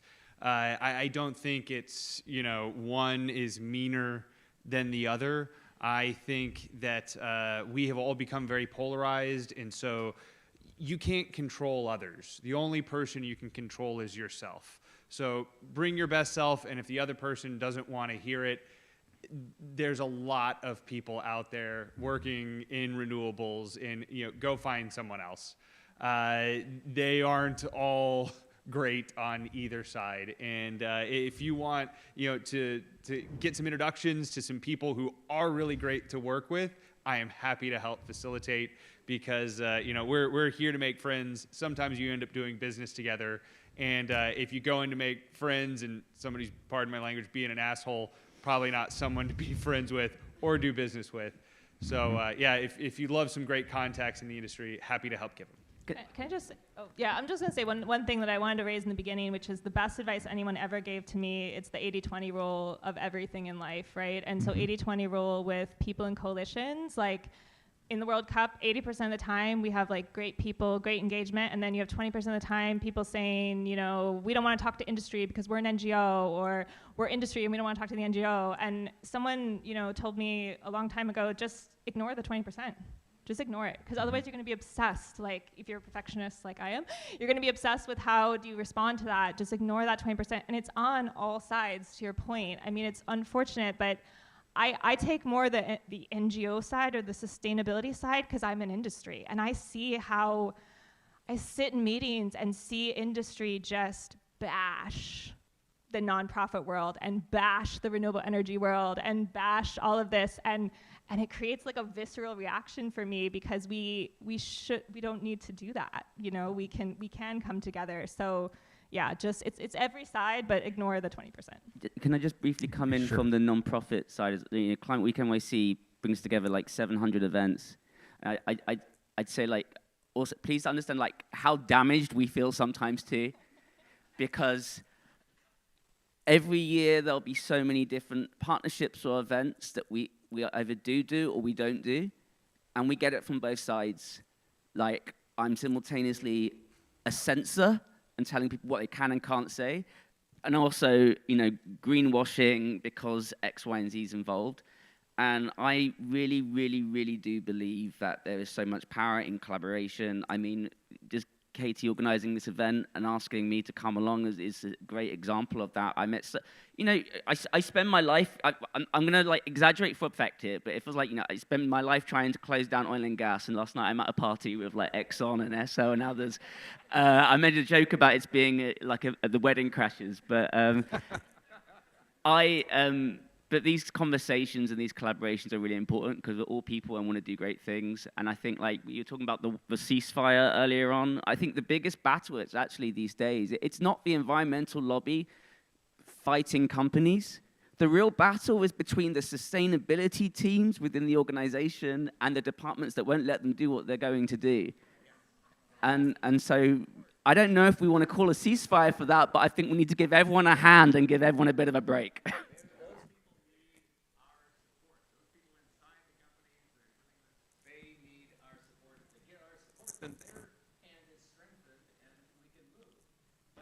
With regard to that 80-20, problem, I will look to the extreme that truth to it. If I will to the in that middle 70-80%. That's where you have the solutions. The extremes don't have the solutions typically. The middle has the solutions, and those are the folks. One thing I would add, and I think this is this week from Dr. Bullard, the Bullard Center for Environmental Justice. He said, just because it's no today doesn't mean that it's no tomorrow. And I think that's a part of the resiliency in the message that we've heard today, is that you may get knocked down, but get back up and still get out there and try to find that right person. Like you said, we've got the sustainability groups within the organizations. And from a healthcare perspective, we have the altruistic side of the work that we do, but then we also have the massive amounts of waste and energy that we consume. But with that, I have friends and family who work in oil and gas, and they work from the sustainability standpoint. And I think that there's always going to be someone with a connection. I think Houston and the diversity of the work that's being done here, there's always going to be that connection. And so just finding that right network and that right individual will help you to get to the right person.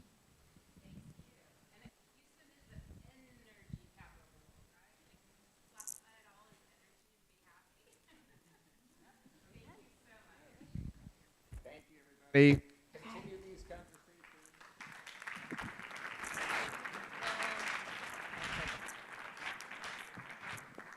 Okay, we're going to wrap, but before we wrap real quick, we want to ask all the volunteers. Volunteers, come on up. And we have some art that we brought from today's session. So the art is in the back, and we're bringing that. And we want to really recognize everybody. Want to thank all of our sponsors, and of course, we also want to let you know about Climate Week 2025. So over to you to talk about that. So we started this year, first year, Climate Week, Energy and Climate Week 2024. We're looking towards 2025, and so Gallant, our partners from Gallant, put a little video together that I'll play that announces. So while we have the volunteers here, we're going to look a little bit about what we look for 2025. Yes.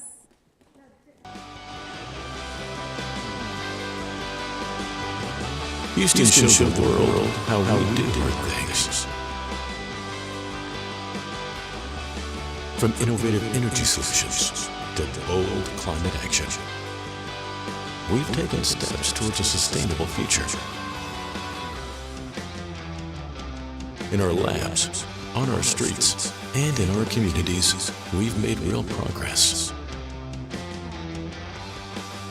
We united in purpose, shared in innovation, and strengthened our commitment to a bright tomorrow. But our work doesn't stop here. Let's keep the momentum going.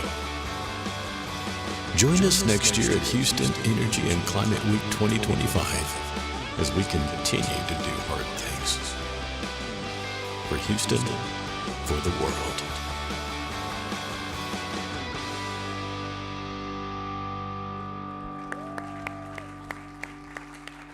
So next year's theme is, ready? 1, 2, 3.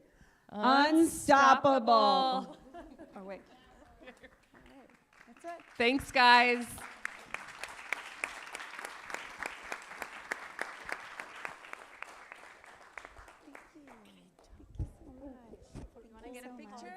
You want to get a picture? Let's get a picture. Come on up. Picture. Picture. Picture. Picture. Come on. Let's go.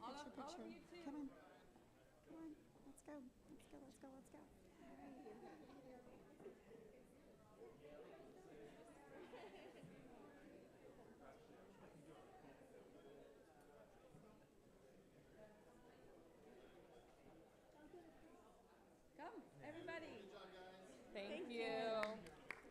You heading out? You heading out?